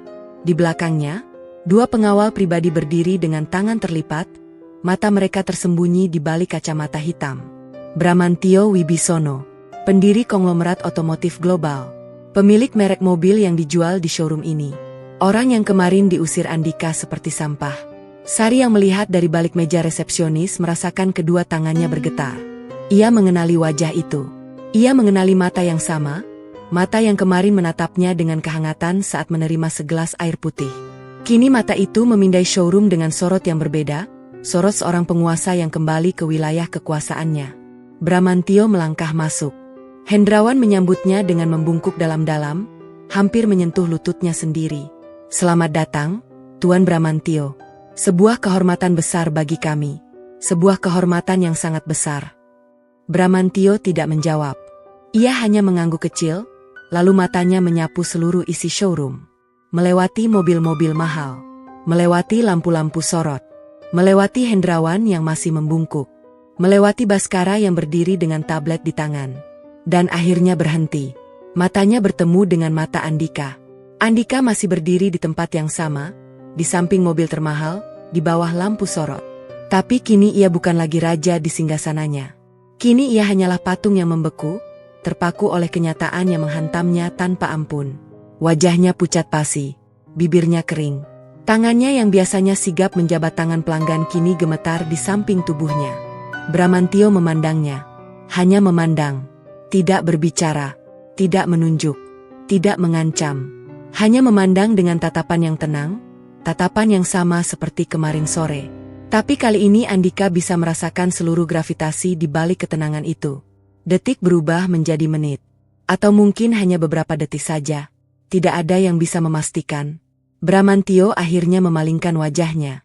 Ia berjalan pelan memasuki showroom, kakinya menyentuh lantai marmer yang sama yang kemarin ia tapaki dengan sandal jepit. Kali ini suara langkahnya terdengar berbeda. Lebih berat, lebih pasti, lebih menggetarkan. Di meja resepsionis, Sari berdiri dengan lutut yang gemetar. Bramantio melewati mejanya, dan untuk sesaat, mata mereka bertemu. Pria tua itu tidak berhenti, tidak berbicara. Tapi sudut bibirnya melengkung sedikit, menciptakan senyum yang hanya terlihat oleh Sari. Senyum yang seolah berkata, "Aku ingat kamu." Sari menundukkan kepalanya, tidak tahu harus bereaksi bagaimana. Bramantio melanjutkan langkahnya, mengelilingi showroom, mengamati setiap sudut dengan ketelitian seorang pemilik yang sudah membangun kerajaannya dari nol. Baskara mengikutinya dari belakang, tablet di tangan siap mencatat apapun yang perlu dicatat. Dan Andika masih berdiri di tempatnya. Masih di bawah lampu sorot. Masih dengan jas biru tuanya yang sekarang terasa seperti baju tahanan. Ia belum bergerak 1 inci pun. Ia belum mengucapkan 1 kata pun. Seluruh rencananya, seluruh ambisinya, seluruh mimpinya untuk promosi dan pengakuan. Semuanya runtuh. Semuanya lenyap. Semuanya berubah menjadi abu dalam sekejap. Seluruh dunia berhenti. Dan di tengah keheningan showroom yang mewah itu, yang terdengar hanyalah suara langkah kaki Bramantio Wibisono. Suara langkah yang berdetak seperti jarum jam yang menghitung mundur menuju sesuatu yang belum diketahui oleh siapapun. Sesuatu yang akan segera terjadi. Sesuatu yang akan mengubah segalanya. Bramantio Wibisono melangkah memasuki showroom Prestige Auto seperti seorang pemilik yang kembali ke rumah lamanya setelah bertahun-tahun pergi. Namun bukan nostalgia yang terpancar dari sorot matanya, melainkan pengamatan yang tajam, dingin, dan penuh perhitungan. Ia berjalan perlahan, tangannya disilangkan di belakang punggung, kepalanya menoleh ke kiri dan ke kanan, menyerap setiap inci ruangan yang terbentang di hadapannya. Di belakangnya, Baskara mengikuti dalam diam, tablet di tangan siap mencatat setiap kata yang terucap. Hendrawan, manajer showroom, berjalan di samping dengan postur yang masih membungkuk. Sesekali mengusap keringat di pelipisnya dengan sapu tangan yang sudah setengah basah. Suasana showroom berubah total. Karyawan yang biasanya bergerak dengan ritme santai kini membeku di tempat masing-masing, menahan napas, menunggu entah apa. Tidak ada yang berani bersuara. Bahkan suara langkah kaki di atas marmer terasa seperti dentuman yang memekakkan telinga. Bramantio berhenti di depan kup merah menyala yang menjadi kebanggaan showroom. Ia menatap mobil itu dengan kepala sedikit miring, seperti seorang kolektor seni yang sedang menilai sebuah lukisan yang konon asli namun mungkin saja palsu. Jemarinya terulur, menyentuh kap mesin dengan ujung jari, merasakan permukaan logam yang dingin dan licin oleh lapisan pelindung cat. "Siapa yang bertanggung jawab atas mobil ini?" tanyanya. Suaranya rendah namun memiliki resonansi yang membuat seluruh ruangan seolah ikut bergetar. Hendrawan buru-buru melangkah maju. "Itu adalah tanggung jawab tim sales kami, Tuan. Secara khusus, Andika Pratama, sales senior kami yang terbaik. Dia yang paling memahami spesifikasi dan karakter mobil ini." Bramantio tidak menoleh. Matanya masih terpaku pada kup merah itu. "Andika Pratama," ulangnya pelan, seolah sedang mencicipi nama itu di lidahnya, mengingat-ingat sesuatu yang sebenarnya tidak perlu diingat karena sudah terekam dengan sangat jelas. "Panggil dia ke sini." Hendrawan menoleh dan memberi isyarat cepat kepada Andika yang masih berdiri terpaku di bawah lampu sorot. Seluruh darah di tubuh Andika serasa membeku. Ia ingin berlari. Ia ingin menghilang. Ia ingin lantai marmer itu terbuka dan menelannya bulat-bulat. Tapi kakinya tetap melangkah, satu demi satu, mendekati pria yang kemarin ia hina dengan kata-kata yang tidak akan pernah bisa ia tarik kembali. Bramantio akhirnya menoleh. Wajahnya tenang, sama sekali tidak menunjukkan tanda-tanda pengenalan. Tidak ada kemarahan. Tidak ada sindiran. Hanya ekspresi netral seorang pria tua yang sedang menilai seorang karyawan untuk pertama kalinya. Dan justru disitulah kengeriannya. Andika tidak tahu apakah pria ini benar-benar tidak mengingatnya, atau sedang memainkan sebuah permainan yang lebih mengerikan. "Andika Pratama," kata Bramantio, mengulangi nama itu dengan volume yang sedikit lebih keras. "Katakan kepada saya, apa yang membuat mobil ini istimewa?" Andika membuka mulutnya, tapi suara yang keluar bukanlah suara yang biasanya ia gunakan. Suaranya serak, kering, seperti seseorang yang baru saja bangun dari tidur panjang. Ia berdeham, mencoba menguasai diri. Mobil ini adalah edisi terbatas, Tuan. Hanya diproduksi 300 unit di seluruh dunia. Mesinnya V8 Twin Turbo, tenaga 620 daya kuda, akselerasi 0 hingga 100 dalam 3,2 detik. Bramantio mengangguk pelan. Transmisinya 8 percepatan, maksud saya 7 percepatan. 7 percepatan kopling ganda. Andika merasakan keringat mulai membasahi kerah kemejanya. Jas biru tuanya yang tadi terasa seperti baju zirah kini terasa seperti tungku panas yang membakarnya hidup-hidup. 7 atau 8? Suara Bramantio tetap tenang, namun ketenangannya justru lebih menakutkan daripada kemarahan. 7, Tuan. 7 percepatan. Saya mohon maaf, sedikit gugup. Tidak perlu gugup. Saya hanya bertanya. Bramantio tersenyum tipis. Senyum yang sama sekali tidak menghibur. Sistem suspensinya? Suspensi adaptif elektronik, Tuan. Bisa diatur dalam 3 mode. Comfort, Sport, dan Track. Berapa tingkat kekerasan pada mode Track dibandingkan mode Comfort? Pertanyaan itu menghantam Andika seperti pukulan yang tidak terlihat. Ia tahu spesifikasi dasar mobil ini. Ia sudah menjualnya berkali-kali. Tapi pertanyaan sedetail itu, pertanyaan yang hanya bisa dijawab oleh insinyur atau penggemar sejati, pertanyaan itu belum pernah ditanyakan oleh satupun pelanggannya. Selama ini pelanggannya hanya peduli pada warna, harga, dan gengsi. Saya tidak memiliki data pastinya saat ini, Tuan. Tapi saya bisa mencarikannya untuk Anda. Tidak perlu. Bramantio mengalihkan pandangannya dari mobil, dan kini menatap Andika sepenuhnya. Tatapan yang menembus lapisan jas mahal, menembus topeng profesional, menembus hingga ke inti paling dalam dari pria yang berdiri gemetar di hadapannya. Anda sudah melakukan pekerjaan yang cukup.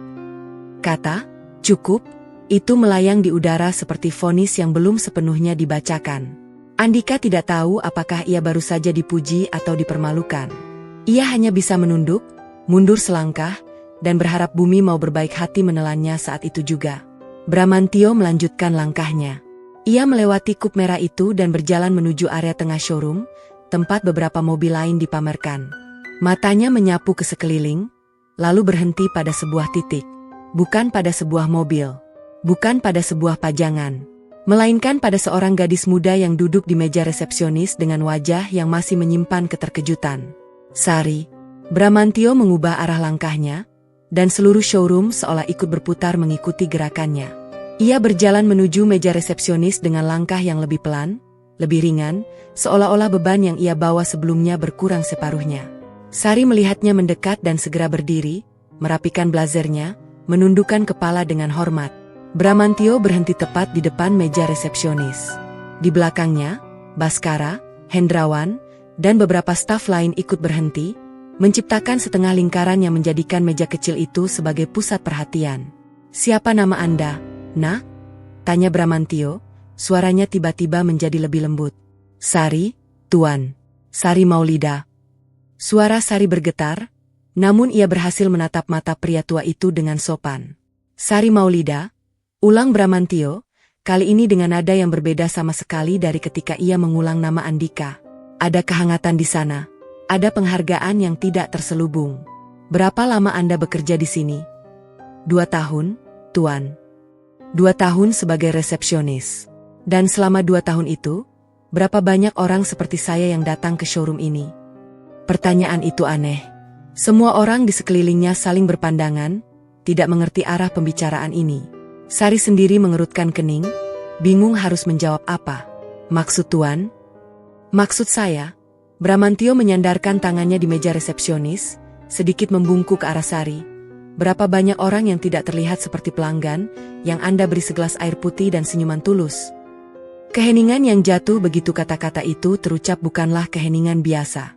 Itu adalah keheningan yang penuh dengan pengakuan. Seluruh staf yang hadir langsung mengerti apa yang sedang dibicarakan. Mereka ingat kejadian kemarin sore. Mereka ingat pria tua dengan sepeda ontel. Mereka ingat segelas air putih yang diberikan Sari. Dan kini mereka menyaksikan pria tua yang sama berdiri di hadapan mereka, bukan sebagai gelandangan, melainkan sebagai pemilik seluruh kerajaan yang bangunannya mereka tempati. Sari menunduk. Air mata mulai menggenang di pelupuk matanya, tapi ia menahannya sekuat tenaga. "Saya hanya melakukan apa yang seharusnya dilakukan, Tuan. Saya tidak tahu." "Itulah intinya." Bramantio memotong dengan lembut. Anda tidak tahu. Anda tidak tahu siapa saya. Anda tidak tahu apakah saya bisa membeli mobil atau tidak. Anda tidak tahu apakah kebaikan Anda akan kembali atau tidak. Tapi Anda tetap melakukannya. Anda tetap memberi. Anda tetap tersenyum. Anda tetap menghormati. Disinilah letak perbedaannya. Ia berbalik dan menatap Hendrawan, lalu Baskara, lalu seluruh staf yang berkerumun di belakangnya. Suaranya naik, cukup keras untuk didengar oleh semua orang, termasuk Andika yang masih berdiri terpaku di dekat kup merah. Saya menghabiskan 40 tahun membangun perusahaan ini, kata Bramantio, suaranya penuh wibawa. Saya memulai dari bengkel kecil di pinggir kota, dengan satu kunci Inggris dan mimpi yang terlalu besar untuk ukuran saya saat itu. Saya membangun merek ini bukan hanya dengan mesin dan baja. Saya membangunnya dengan kepercayaan, dengan pelayanan, dengan keyakinan bahwa setiap manusia, siapapun dia, berhak diperlakukan dengan hormat sampai ia membuktikan bahwa ia tidak layak menerimanya. Ia berhenti sejenak, membiarkan kata-katanya meresap ke dalam setiap jiwa yang mendengarnya. Saya datang ke sini kemarin, bukan sebagai pemilik. Saya datang sebagai orang biasa. Orang tua dengan pakaian lusuh dan sepeda tua. Saya ingin melihat bagaimana showroom saya melayani orang biasa. Dan saya menemukan dua hal. Satu, seorang salesman yang mengusir saya dengan kata-kata yang tidak akan saya ulangi di sini. Dua, seorang resepsionis muda yang memberi saya segelas air dan meminta maaf atas perlakuan yang saya terima. Ia kembali menatap Sari, dan kali ini senyumnya melebar, menciptakan kerutan di sekitar matanya yang justru membuatnya terlihat lebih bijaksana. Saudari Sari, mulai hari ini, Anda bukan lagi resepsionis di showroom ini. Jantung Sari berhenti berdetak selama 1 detik penuh. Ia merasa dunianya runtuh. Ia akan dipecat. Ia akan dipecat karena memberikan air kepada orang yang salah. Pikirannya langsung melayang ke ibunya di rumah, ke adiknya yang masih butuh biaya sekolah, ke semua tagihan yang harus ia bayar bulan ini. Namun Bramantio belum selesai berbicara. Anda akan menjadi asisten pribadi saya di divisi pengalaman pelanggan. Anda akan melapor langsung kepada saya. Gaji Anda akan dinaikkan 3 kali lipat. Dan Anda akan memiliki wewenang untuk melatih seluruh staf showroom di seluruh negeri tentang apa artinya melayani dengan hati. Kata-kata itu meledak di udara showroom seperti kembang api di malam tahun baru. Sari terpaku, mulutnya terbuka, air matanya kini benar-benar jatuh tanpa bisa ditahan. Ia tidak tahu harus berkata apa. Ia tidak tahu bagaimana merespon sebuah keajaiban yang datang begitu tiba-tiba, begitu besar, begitu tidak masuk akal. Terima kasih, Tuan. Bisiknya akhirnya, suaranya hampir tidak terdengar. Terima kasih. Saya tidak tahu harus berkata apa. Tidak perlu berkata apa-apa. Anda sudah mengatakan semuanya kemarin, dengan segelas air itu. Di seberang ruangan, Andika menyaksikan semua dengan perut yang terasa seperti diisi batu. Ia melihat Sari, resepsionis yang selalu ia rendahkan, kini berdiri dengan air mata bahagia sementara seluruh showroom memujinya. Ia melihat Bramantio menepuk bahu Sari dengan hangat, sebuah gestur yang tidak diberikan kepada dirinya. Ia melihat masa depannya sendiri runtuh bata demi bata, sementara masa depan Sari justru bersinar semakin terang. Rasa malu mulai berubah menjadi kemarahan. Kemarahan mulai berubah menjadi kebencian. Dan kebencian, seperti yang selalu terjadi, mulai mencari sasaran. Hari itu berakhir dengan Bramantio meninggalkan showroom setelah memberikan satu pengumuman terakhir. Besok, katanya, akan ada sebuah acara khusus. Sebuah test drive spesial yang akan diikuti oleh seluruh staf. Pemenangnya akan mendapatkan hadiah besar. Tapi yang gagal, katanya dengan nada yang tiba-tiba berubah dingin, akan menanggung akibatnya. Besok kita akan melihat, kata Bramantio sebelum masuk ke dalam limusin hitamnya, siapa yang benar-benar layak berada di perusahaan ini, dan siapa yang hanya pandai memakai jas. Limusin itu melaju pergi, diikuti 2 mobil pengawal. Showroom perlahan kembali bernapas. Namun ketegangan belum berakhir. Justru baru saja dimulai. Malam harinya, Andika tidak bisa tidur. Ia bolak-balik di tempat tidurnya, memikirkan semua yang terjadi. Kemarahannya tidak surut. Ia merasa dipermalukan. Ia merasa dijebak. Ia merasa semua ini tidak adil. Dan di tengah kegelapan kamarnya, pikirannya mulai meracik sebuah rencana. Ia mengambil ponselnya dan mulai mengetik. Satu pesan panjang. Ditujukan kepada kepala HRD kantor pusat. Seseorang yang sudah lama ia kenal dan beberapa kali ia bantu dengan informasi-informasi tentang rekan kerjanya sendiri. Pak Arif, saya perlu melaporkan sesuatu yang serius. Tentang resepsionis kami, Sari Maulida. Ada beberapa hal yang perlu Bapak ketahui tentang caranya mencari muka kepada pemilik. Saya khawatir ini akan menjadi presiden buruk bagi perusahaan. Pesan itu terkirim. Andika meletakkan ponselnya dan menatap langit-langit kamar. Senyum sinis kembali mengembang di bibirnya. Ia pikir ia masih bisa mengendalikan keadaan. Ia pikir ia masih bisa memutarbalikkan fakta. Ia pikir ia masih bisa menyelamatkan dirinya sendiri dengan mengorbankan orang lain. Ia tidak tahu bahwa Baskara sudah membaca semua laporan HRD yang masuk malam itu. Ia tidak tahu bahwa setiap langkahnya kini diawasi. Ia tidak tahu bahwa permainan kucing dan tikar ini baru saja memasuki babak yang paling menentukan. Di tempat lain, di ruang kerjanya yang sunyi, Bramantio Wibisono membaca salinan pesan yang sama. Pesan yang dikirim Andika kepada HRD. Ia meletakkan kertas itu dengan pelan, lalu menatap Baskara yang berdiri di hadapannya. Besok, kata Bramantio, suaranya tenang namun mengandung sesuatu yang gelap. Tes drive akan dimulai. Pastikan semua kamera menyala. Pastikan semua data siap. Saya ingin semuanya terbukti. Tidak ada celah untuk mengelak. Baskara mengangguk. Siap, Tuan. Di luar, hujan mulai turun. Gerimis kecil yang mengetuk jendela kaca dengan ritme yang lembut. Kota itu perlahan basah. Sementara di dalam showroom Prestige Auto, meja resepsionis tempat Sari biasa duduk berdiri kosong. Besok, segalanya akan berubah. Dan tidak ada yang bisa menghentikannya. Pagi itu tidak dimulai di showroom Prestige Auto. Pagi itu dimulai di sebuah tempat yang belum pernah dikunjungi oleh sebagian besar staf, sebuah tempat yang biasanya hanya muncul di video-video promosi eksklusif yang diputar di layar-layar besar saat peluncuran mobil baru. Tempat itu adalah sirkuit uji milik perusahaan, tersembunyi di balik perbukitan hijau di pinggiran kota, dikelilingi oleh pagar tinggi dan pepohonan rindang yang sengaja ditanam untuk meredam suara deru mesin dari telinga warga sekitar. Nama resminya adalah Sirkuit Validasi Bramantio, tapi para insinyur dan pengemudi uji biasa menyebutnya dengan nama yang lebih pendek dan lebih menggetarkan. Sirkuit tanpa ampun. Jalanan sirkuit itu membentang sepanjang hampir 4 km, dirancang oleh insinyur balap asal Jerman yang dibayar dengan angka yang tidak akan dipercaya oleh siapapun. Permukaannya adalah aspal khusus yang mencengkeramban seperti magnet, namun juga cukup abrasif untuk menguji ketahanan kompon karet dalam kondisi paling ekstrim. Tikungan pertamanya adalah tikungan tajam 90 derajat yang bisa menjebak pengemudi yang tidak membaca sudut dengan benar. Tikungan keduanya adalah serangkaian tikungan es yang naik dan menurun, meniru jalanan pegunungan Alpen. Dan di bagian akhir, ada lintasan lurus sepanjang hampir 1 km yang memungkinkan mobil mencapai kecepatan maksimum sebelum harus mengerem mendadak untuk menghindari dinding pembatas yang dicat dengan warna merah menyala. Pukul 7 pagi, 2 bus kecil berwarna perak berhenti di area padek sirkuit. Pintu bus terbuka, dan seluruh staf showroom Prestige Auto turun dengan ekspresi yang beragam.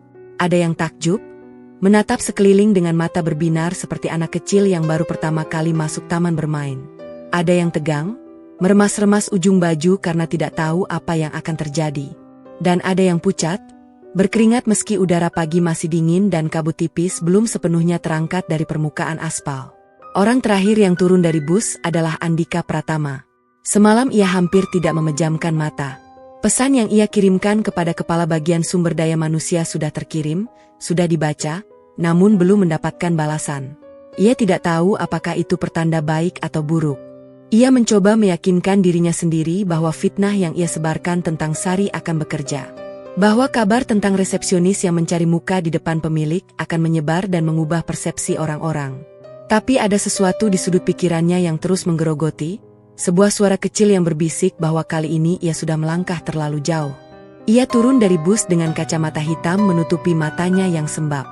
Jas yang ia kenakan kali ini lebih sederhana, tapi tetap mahal. Ia tidak mau terlihat lemah. Ia tidak mau terlihat kalah. Ia masih ingin menjadi bintang, meskipun langitnya sudah mendung. Sari turun dari bus yang sama, namun ia memilih berjalan ke arah yang berbeda. Wajahnya juga menunjukkan tanda-tanda kurang tidur, tapi alasannya berbeda. Semalam ia menangis, bukan karena sedih, melainkan karena haru yang meluap-luap. Promosi yang diberikan Bramantio terasa seperti mimpi yang terlalu indah untuk menjadi kenyataan. Ibunya menangis saat mendengar kabar itu. Adiknya memeluknya begitu erat hingga tulang punggungnya nyaris retak.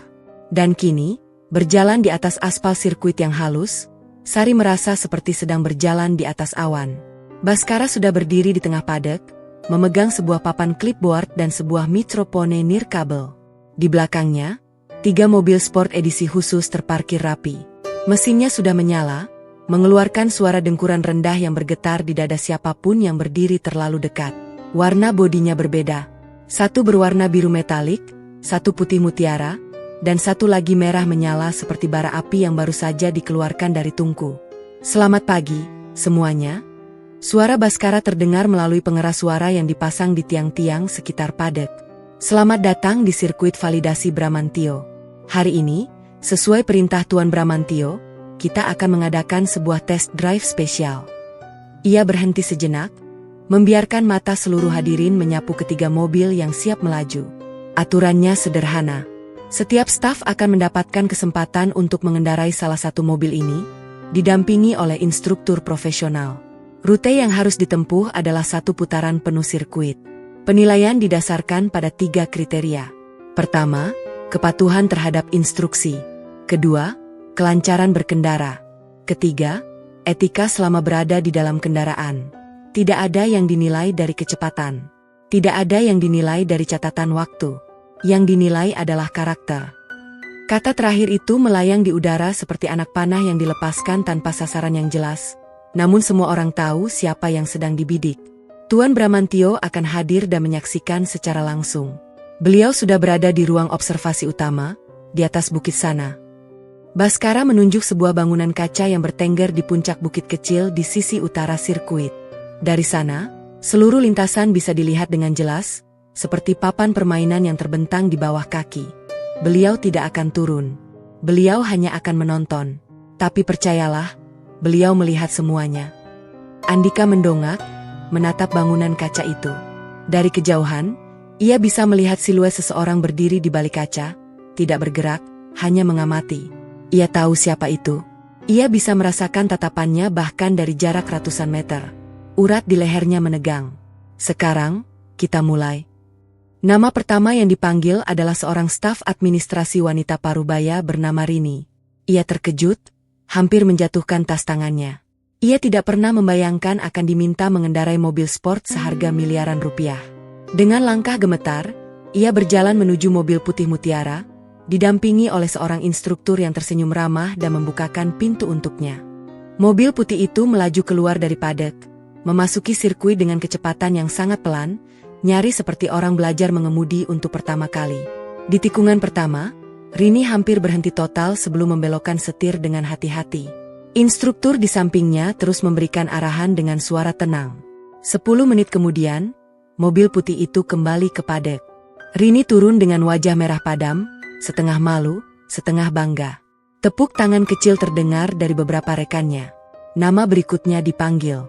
Seorang staf pemasaran muda, lalu seorang petugas kebersihan, lalu Dimas, staf junior yang biasanya hanya bertugas mengelap kaca.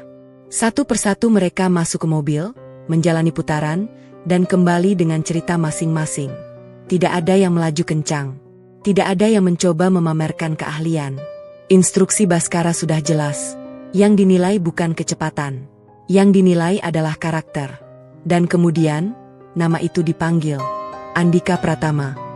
Andika melepas kacamata hitamnya, melipatnya dengan gerakan lambat, dan menyimpannya di saku jas.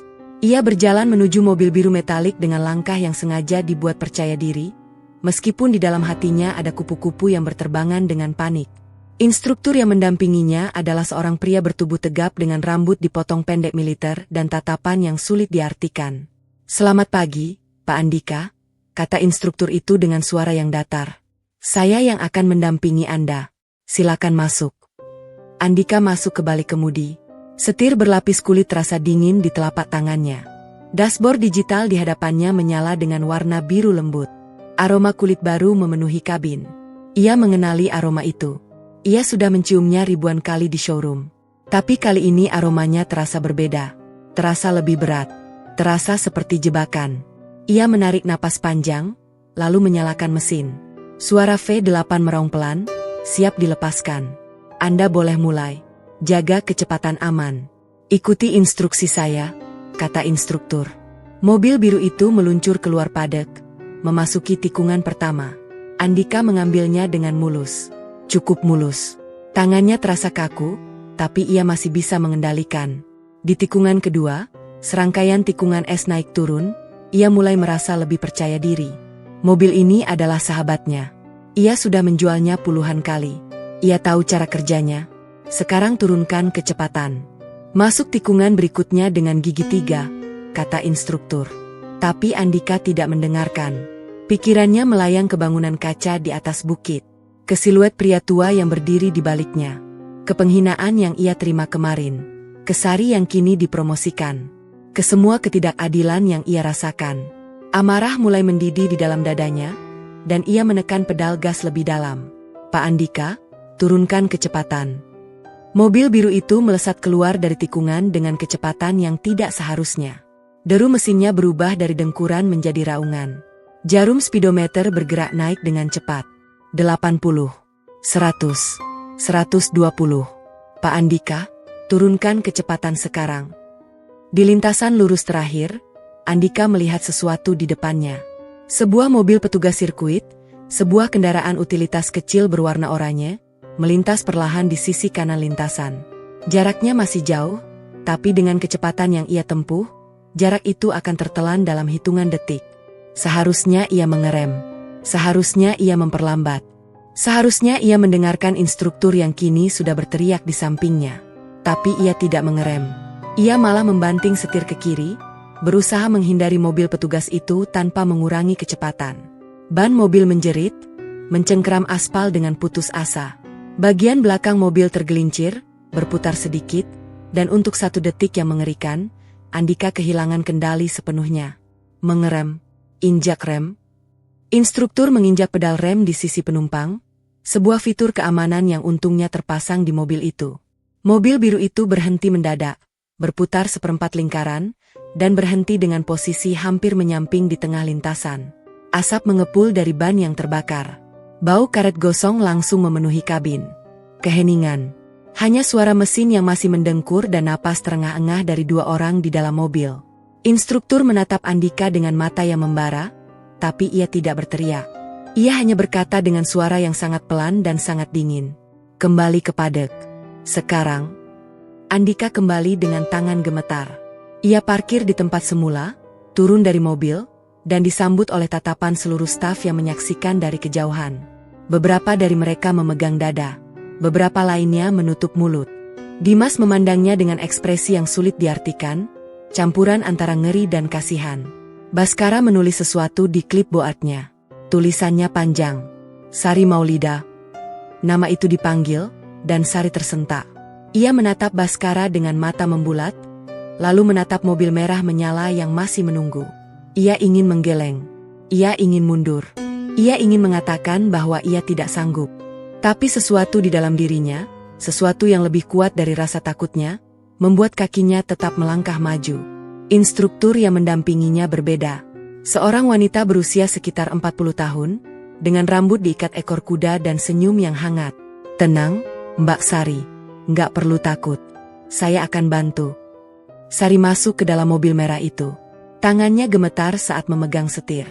Jantungnya berdebar begitu keras hingga ia yakin instruktur di sampingnya bisa mendengarnya. Ia belum pernah mengendarai mobil semahal ini. Ia bahkan belum pernah membayangkannya. Sekarang, lepas rem tangan. Gas pelan-pelan. Rasakan mobilnya. Nggak usah buru-buru. Mobil merah itu meluncur keluar padek dengan kecepatan yang nyaris tidak melebihi kecepatan orang berjalan kaki. Di tikungan pertama, Sari berbelok dengan sangat hati-hati, memutar setir dengan kedua tangan seperti yang diajarkan instruktur.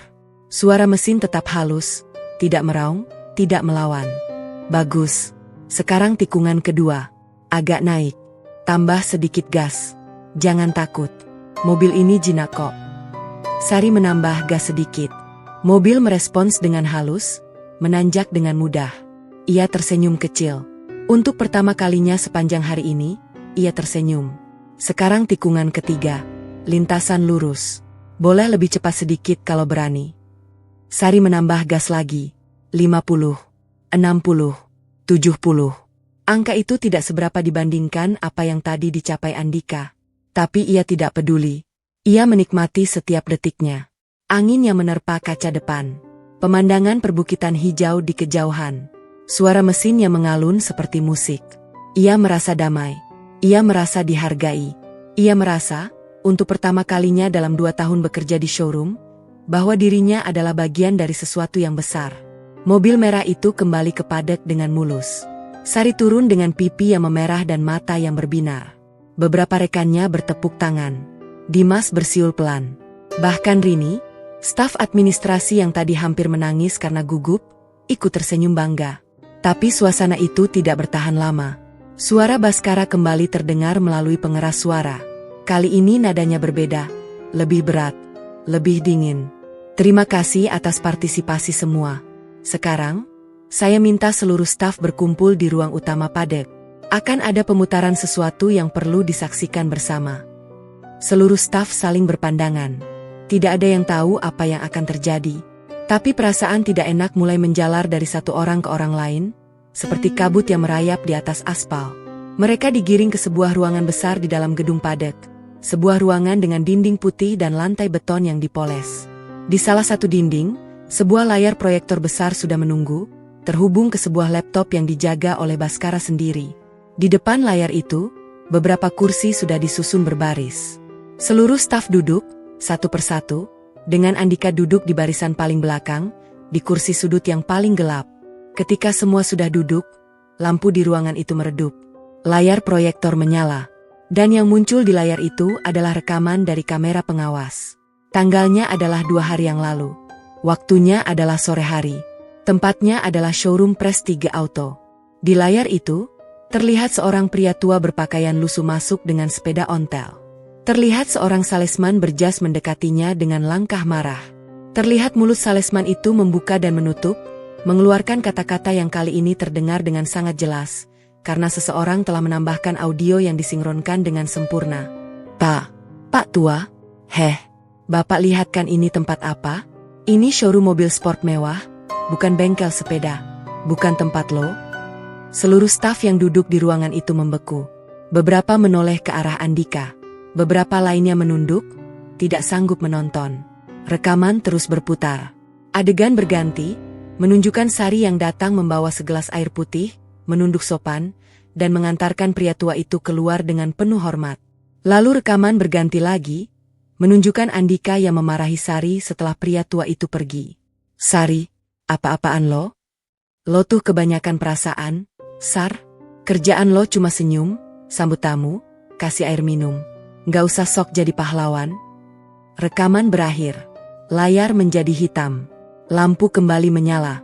Dan di pintu masuk ruangan, berdiri sesosok pria tua yang sebelumnya hanya menjadi bayangan di balik kaca. Bramantio Wibisono melangkah masuk, wajahnya tidak menunjukkan kemarahan. Tapi justru itulah yang lebih mengerikan. Ketenangannya adalah badai yang belum pecah. Ia berjalan ke depan, berdiri di bawah layar proyektor yang masih menampilkan sisa cahaya, dan menatap seluruh staf yang kini menahan napas rempak. Suasana berubah menjadi ruang hampa udara. Tidak ada yang bersuara, tidak ada yang bergerak. Bahkan suara jam dinding di sudut ruangan tiba-tiba terdengar memekakan. Bramantio membuka mulutnya. Suaranya pelan, rendah, namun menusuk hingga ke sumsum tulang. Ada yang tahu kenapa saya memberi judul acara ini Test Drive Spesial? Tidak ada yang berani menjawab.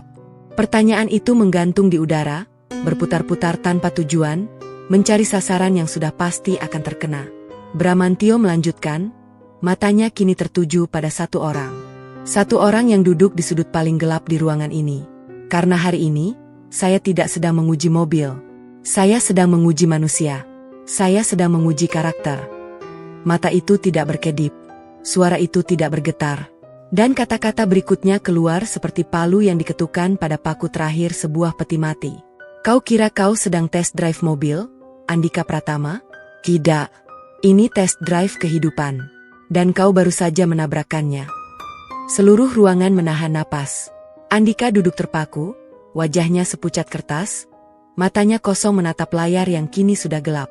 Tidak ada yang bisa ia katakan. Tidak ada yang bisa ia lakukan. Permainan sudah berakhir. Dan ia kalah. Kalah telak. Kalah tanpa bisa mengajukan banding. Bramantio berbalik dan berjalan keluar ruangan. Langkahnya pelan, terukur, tidak tergesa-gesa. Tapi setiap langkahnya meninggalkan gema yang akan terus terdengar di telinga semua orang yang hadir. Gema yang akan terus terngiang lama setelah pria tua itu menghilang di balik pintu. Ruangan padat yang tadi terasa luas tiba-tiba berubah menjadi kotak sempit yang kehilangan semua oksigennya.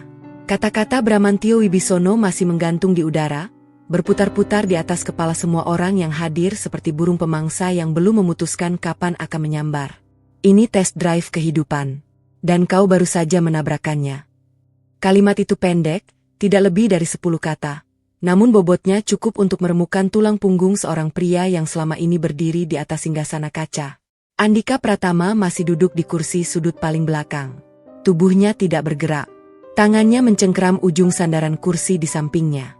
Wajahnya bukan lagi pucat, melainkan sudah kehilangan semua warna yang mungkin dimiliki oleh manusia hidup.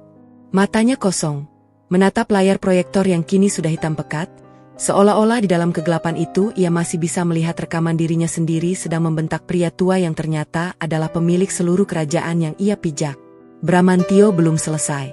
Ia berdiri di depan, di bawah layar, dengan postur yang sama sekali tidak menunjukkan tanda-tanda akan beranjak. Jas mahalnya ia lepaskan dan serahkan kepada Baskara, menyisakan kemeja putih lengan panjang yang digulung rapi hingga siku. Lengan bawahnya yang keriput namun masih kekar menyilang di depan dada. Ia menatap Andika, dan seluruh ruangan ikut menatap ke arah yang sama. Kursi-kursi berderit pelan ketika orang-orang bergeser, memberi ruang bagi pandangan untuk menjangkau terdakwa yang duduk di sudut gelap. Andika Pratama, panggil Bramantio. Suaranya masih rendah, namun setiap suku kata terdengar jelas hingga ke sudut terjauh ruangan. Berdiri. 2 kata itu bukan permintaan. Itu adalah perintah. Perintah yang tidak mungkin ditolak oleh siapapun yang masih memiliki sisa akal sehat. Andika bangkit perlahan, lututnya gemetar, sepatu kulit Italianya tiba-tiba terasa terlalu licin di atas lantai beton yang dipoles. Ia berdiri dengan kepala tertunduk, tidak berani menatap mata pria tua yang kini menjadi hakim, jaksa, dan algojo sekaligus. Lihat saya. Andika mengangkat kepalanya dengan susah payah. Matanya bertemu dengan mata Bramantio, dan saat itulah ia merasakan sesuatu yang belum pernah ia rasakan sepanjang hidupnya. Kengerian yang murni. Mata Bramantio bukanlah mata seorang pria tua yang lemah. Mata itu adalah mata elang yang sudah terbang melintasi 40 tahun badai bisnis, menyaksikan ribuan orang naik dan jatuh, dan kini sedang menatap seekor tikus kecil yang mencoba bersembunyi di balik jas mahal. Sekarang, kata Bramantio, saya akan memberi Anda kesempatan untuk berbicara. 1 kesempatan.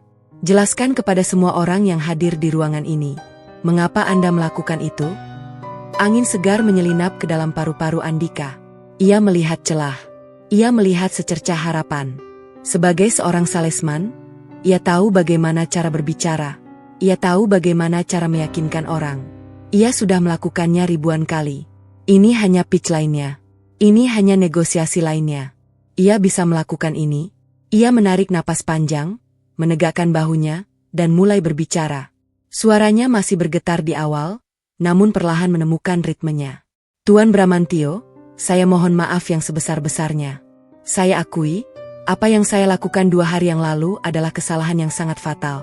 Saya tidak mengenali Tuan. Saya tidak tahu bahwa Tuan adalah pemilik perusahaan. Jika saya tahu, hentikan. 1 kata dari Bramantio memotong aliran kata-kata Andika seperti pisau yang memotong benang. Jika Anda tahu, jadi masalahnya adalah Anda tidak tahu siapa saya? Jika yang datang bukan saya, melainkan benar-benar seorang pria tua miskin yang tidak bisa membeli mobil, perlakukan Anda tetap benar. Andika tercekat. Ia tidak siap dengan pertanyaan itu. Saya, bukan itu maksud saya, Tuan.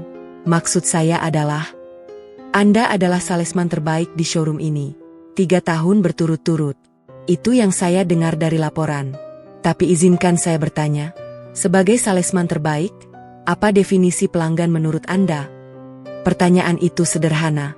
Terlalu sederhana.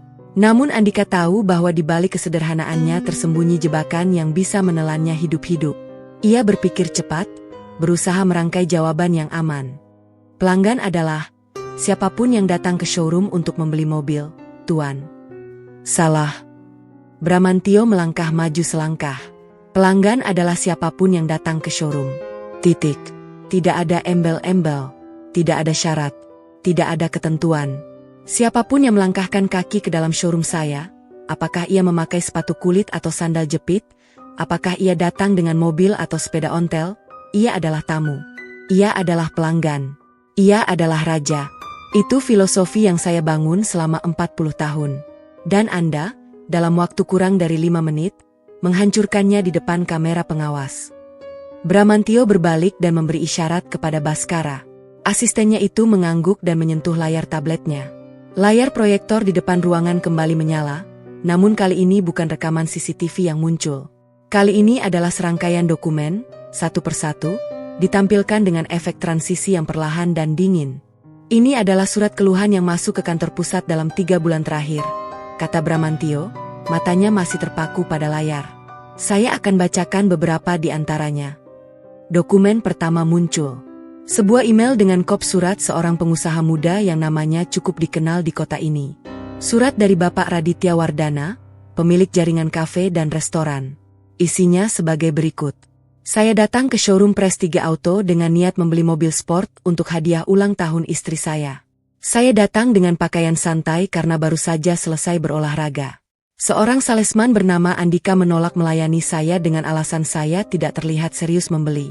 Ia bahkan berkata, dan saya kutip, "Kalau cuma mau lihat-lihat, lebih baik lihat di internet saja." Saya memutuskan membeli mobil dari dealer lain. Terima kasih. Suara Bramantio datar, namun setiap kata yang diucapkannya menusuk seperti jarum yang disuntikkan perlahan-lahan. Di kursi belakang, Andika merasakan keringat dingin mengalir di pelipisnya. Ia ingat kejadian itu.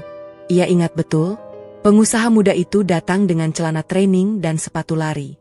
Andika menganggapnya hanya warga sekitar yang penasaran. Dokumen kedua muncul. Surat dari Bapak Hartono Gunawan, investor properti. Isinya, saya mengunjungi showroom Prestige Auto menggunakan sandal karena kaki saya baru saja mengalami luka ringan. Salesman bernama Andika tidak mengizinkan saya masuk ke area showroom dengan alasan sandal tidak memenuhi standar berpakaian. Padahal tidak ada aturan tertulis tentang hal itu. Saya diminta pulang dan ganti sepatu dulu. Saya tidak pernah kembali. Dokumen ketiga. Surat dari keluarga almarhum Bapak Suyatno. Isinya, ayah kami adalah penggemar berat merek ini.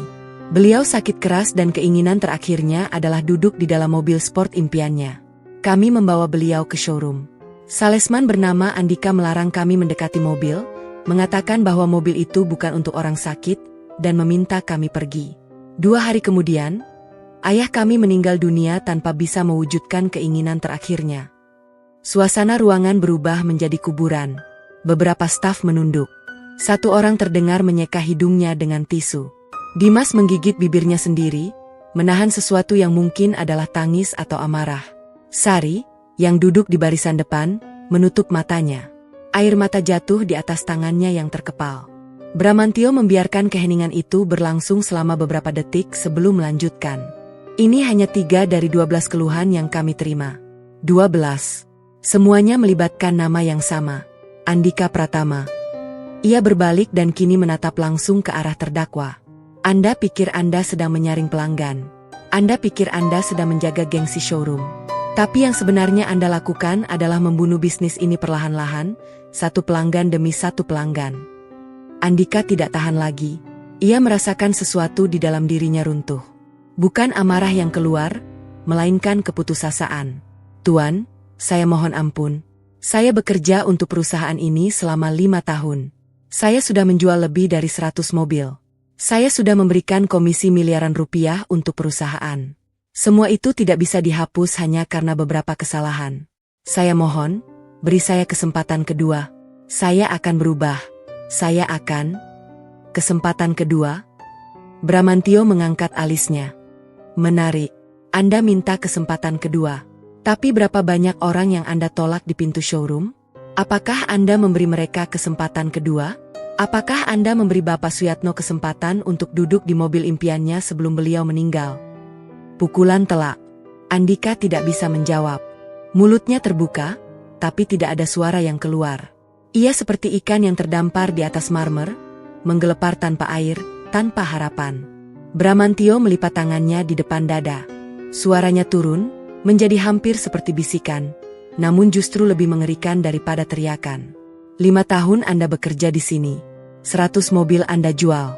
Miliaran rupiah komisi Anda hasilkan. Tapi Anda lupa satu hal mendasar. Perusahaan ini tidak dibangun di atas komisi. Perusahaan ini dibangun di atas kepercayaan. Dan kepercayaan, Saudara Andika, bukanlah sesuatu yang bisa dihitung dengan uang.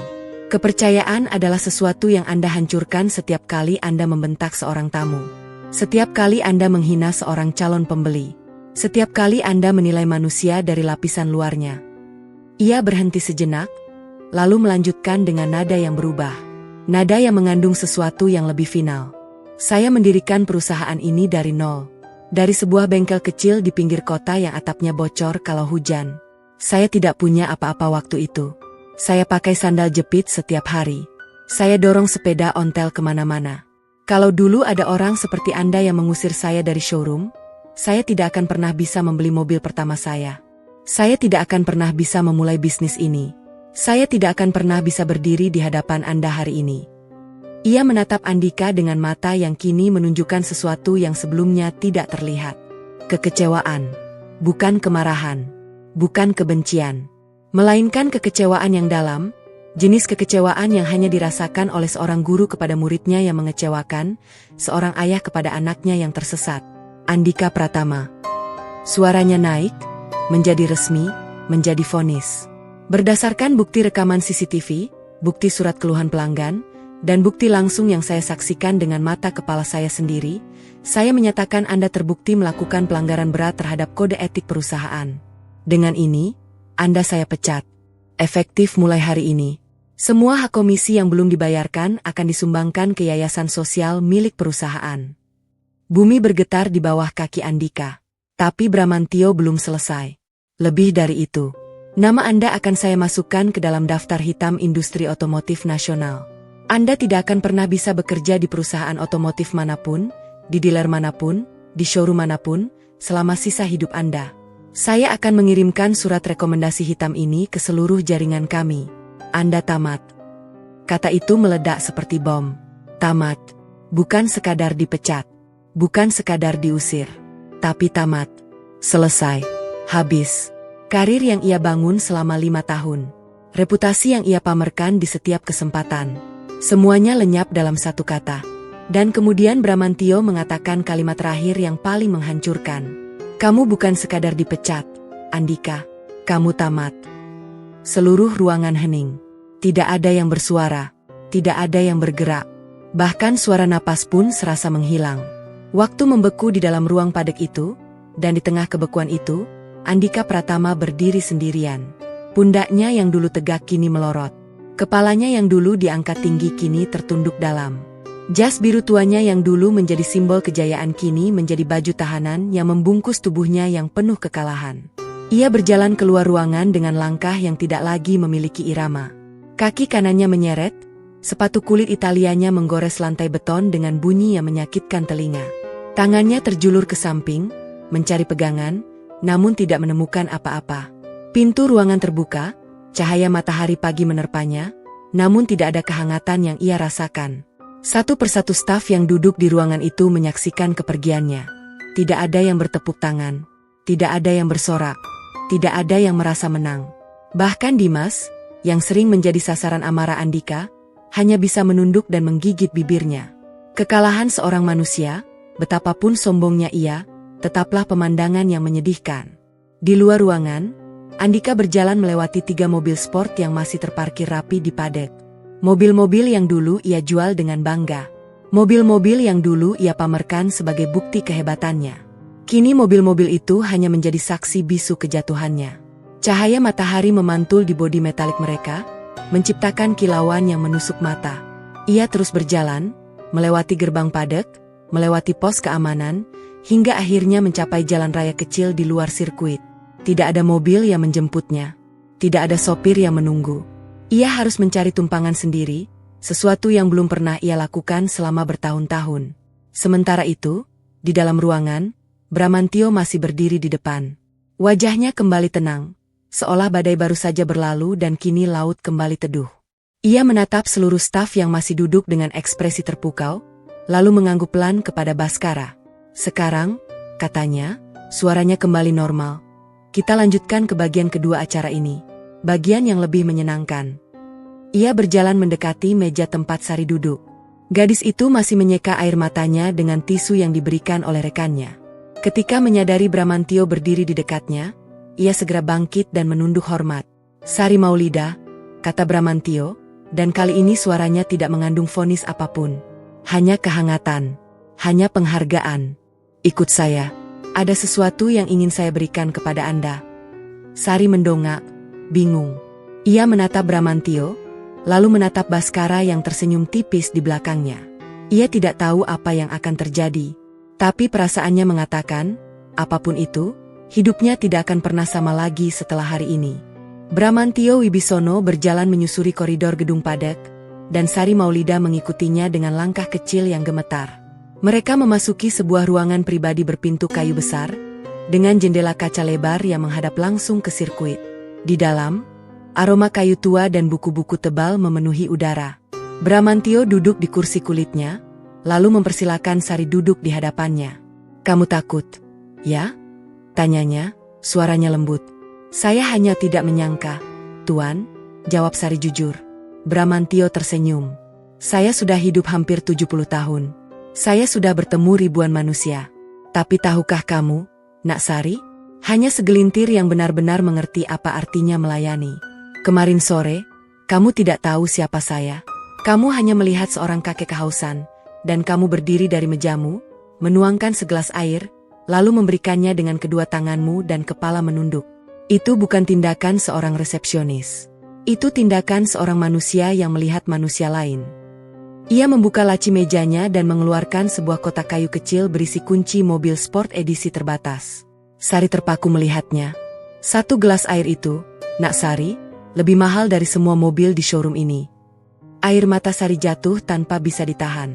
Ia menerima kotak itu dengan tangan bergetar, lalu mendengarnya Bramantio melanjutkan, "Kamu sekarang adalah asisten pribadi saya. Tapi ini bukan hadiah. Ini warisan. Suatu hari nanti, carilah orang-orang sepertimu, yang memberi tanpa pamrih. Dan bantulah mereka. Itu satu-satunya cara agar kebaikan terus berputar." Ketika Sari keluar dari ruangan itu, seluruh staf yang menunggu di padek menyambutnya dengan tepuk tangan meriah. Dimas bersorak paling keras. Rini menangis terharu. Di tangannya, Sari menggenggam kunci mobil impian dan sebuah amplop bonus yang jumlahnya tidak perlu disebutkan. Sore itu, Sari mengendarai sendiri mobil merahnya keluar dari sirkuit, air mata masih membasahi pipinya. Di pinggir jalan raya luar gerbang, Andika Pratama berdiri dengan jas kusut dan mata sembab, menyaksikan mobil itu melintas. Tangannya mengepal. Dendam belum padam di hatinya. Tapi di kejauhan, mobil merah itu terus melaju, membawa Sari menuju hidup yang sama sekali baru. 3 bulan berlalu. Andika Pratama menjalani hidup yang tidak pernah ia bayangkan sebelumnya. Ia kini tinggal di kamar kos sempit berdinding retak di pinggiran kota. Jas mahalnya sudah dijual. Sepatu kulit Italianya sudah ditukar dengan sepatu kets murah. Uang tabungannya habis, dan ia mulai menunggak sewa. Daftar hitam yang ditandatangani Bramantio Wibisono telah menyebar ke seluruh industri otomotif. Setiap kali ia melamar kerja, jawabannya selalu sama. Penolakan. Puluhan lamaran sudah ia kirimkan. Puluhan telepon sudah ia lakukan. Bahkan dealer-dealer kecil di pinggiran kota menolaknya mentah-mentah. Nama Andika Pratama sudah menjadi racun. Suatu pagi, di sebuah warung nasi uduk murah, ia melihat televisi yang menayangkan wawancara Sari Maulida di acara bincang-bincang bisnis. Gadis yang dulu ia rendahkan itu kini duduk anggun dengan blazer mahal, berbicara tentang filosofi pelayanan berhati. Penonton studio bertepuk tangan. Pemilik warung ikut tersenyum. Andika mematahkan sendok plastik di tangannya tanpa sadar. Putus asa, ia mencoba peruntungan di showroom mobil bekas kecil. Pemiliknya, seorang pria gemuk berkaus oblong, awalnya tertarik mendengar pengalaman 5 tahun Andika. Namun begitu mendengar namanya, pria itu langsung menolak. "Nama Mas sudah masuk daftar hitam. Saya tidak mau ambil risiko," katanya. Pintu showroom kecil itu tertutup, dan Andika kembali terdampar di jalanan. Malam itu, di kamar kosnya yang pengap, ia menemukan amplop yang selama ini ia abaikan. Surat dari Bramantio. Tulisannya singkat. Kesempatan kedua hanya untuk yang siap berubah. Datanglah ke bengkel sosial kami. Atau tetap tenggelam. Andika memandang alamat yang tertera di surat itu. Tangannya gemetar. Harga dirinya masih menjerit. Tapi untuk pertama kalinya, ia tidak mendengarkan jeritan itu. Ia melipat surat itu, menyimpannya di saku, lalu menatap langit-langit kamarnya yang retak. Di luar, hujan gerimis mulai turun, mengetuk atap seng dengan ritme yang lembut, seolah membisikkan sesuatu yang sudah lama asing baginya. Harapan. Bengkel sosial itu berdiri di ujung jalan buntu, dengan papan nama kayu bertuliskan, melayani dengan hati, bukan dengan harga. Di halamannya, mekanik-mekanik berseragam biru kumal sibuk memperbaiki mobil-mobil tua milik kaum duafa. Suara tawa dan obrolan ringan bercampur dengan bunyi kunci Inggris dan kompresor udara. Disinilah Andika Pratama memulai hidupnya dari nol. Kepala bengkel, Pak Marzuki, menerimanya tanpa pertanyaan. Tuan Bramantio sudah berpesan, katanya singkat. Di sini, Andika tidak lagi menjadi siapa-siapa. Tangannya yang dulu hanya menyentuh setir berlapis kulit kini harus bergulat dengan oli, gemuk, dan karat. Ia belajar membedakan baut ukuran 10 dan 12. Ia belajar bahwa di balik setiap mobil tua yang datang, ada cerita manusia yang tidak bisa dinilai dari penampilannya. 2 bulan berlalu, Andika berubah. Senyumnya yang dulu hanya dipasang untuk pelanggan berdasi kini muncul tulus saat ia melihat pemilik mobil tersenyum lega. Pak Marzuki memperhatikannya. Dulu mata kamu kosong. Sekarang sudah ada nyawanya lagi, katanya. Suatu hari, suara decitan roda sepeda ontel terdengar di gerbang bengkel. Andika mendongak. Bramantio Wibisono. Kembali menyamar dengan kemeja lusuh dan sandal jepit. Sepeda saya rusak. Nak, bisa dibantu? Tanyanya. Andika bangkit. Kali ini ia tidak panik. Ia memeriksa sepeda itu dengan cekatan, melumasi poros rodanya, mengencangkan rantainya. 15 menit kemudian, sepeda itu kembali mulus tanpa suara. Bramantio tersenyum. Terima kasih, nak. Ia menyerahkan kartu nama. Besok datanglah ke kantor saya. Keesokan harinya, di lantai tertinggi gedung pusat, Bramantio menyambutnya. Saya tidak akan memberimu jabatan lamamu, tapi saya akan memberimu kesempatan. Sebagai mekanik junior, kamu akan merangkak lagi. Pintu terbuka, dan Sari Maulida masuk. Andika menegang. Tapi Sari hanya mengulurkan tangan. Semua orang bisa berubah, Mas Andika, katanya dengan senyum tulus. Andika menerima jabat tangan itu. Air matanya jatuh. Untuk pertama kalinya, ia menangis bukan karena kalah, melainkan karena menemukan kedamaian. 3 bulan kemudian, di bengkel sosial yang sama, Andika kembali sebagai relawan setiap akhir pekan. Ia membantu memperbaiki mobil-mobil kaum duafa tanpa dibayar. Di dinding bengkel, sebuah tulisan besar terbaca. Kehidupan bukan tentang seberapa cepat kau melaju, tapi siapa yang kau bawa bersamamu. Andika tersenyum, menyingsingkan lengan bajunya, lalu berjalan menuju sebuah ambulans desa yang sudah menunggu untuk diperbaiki.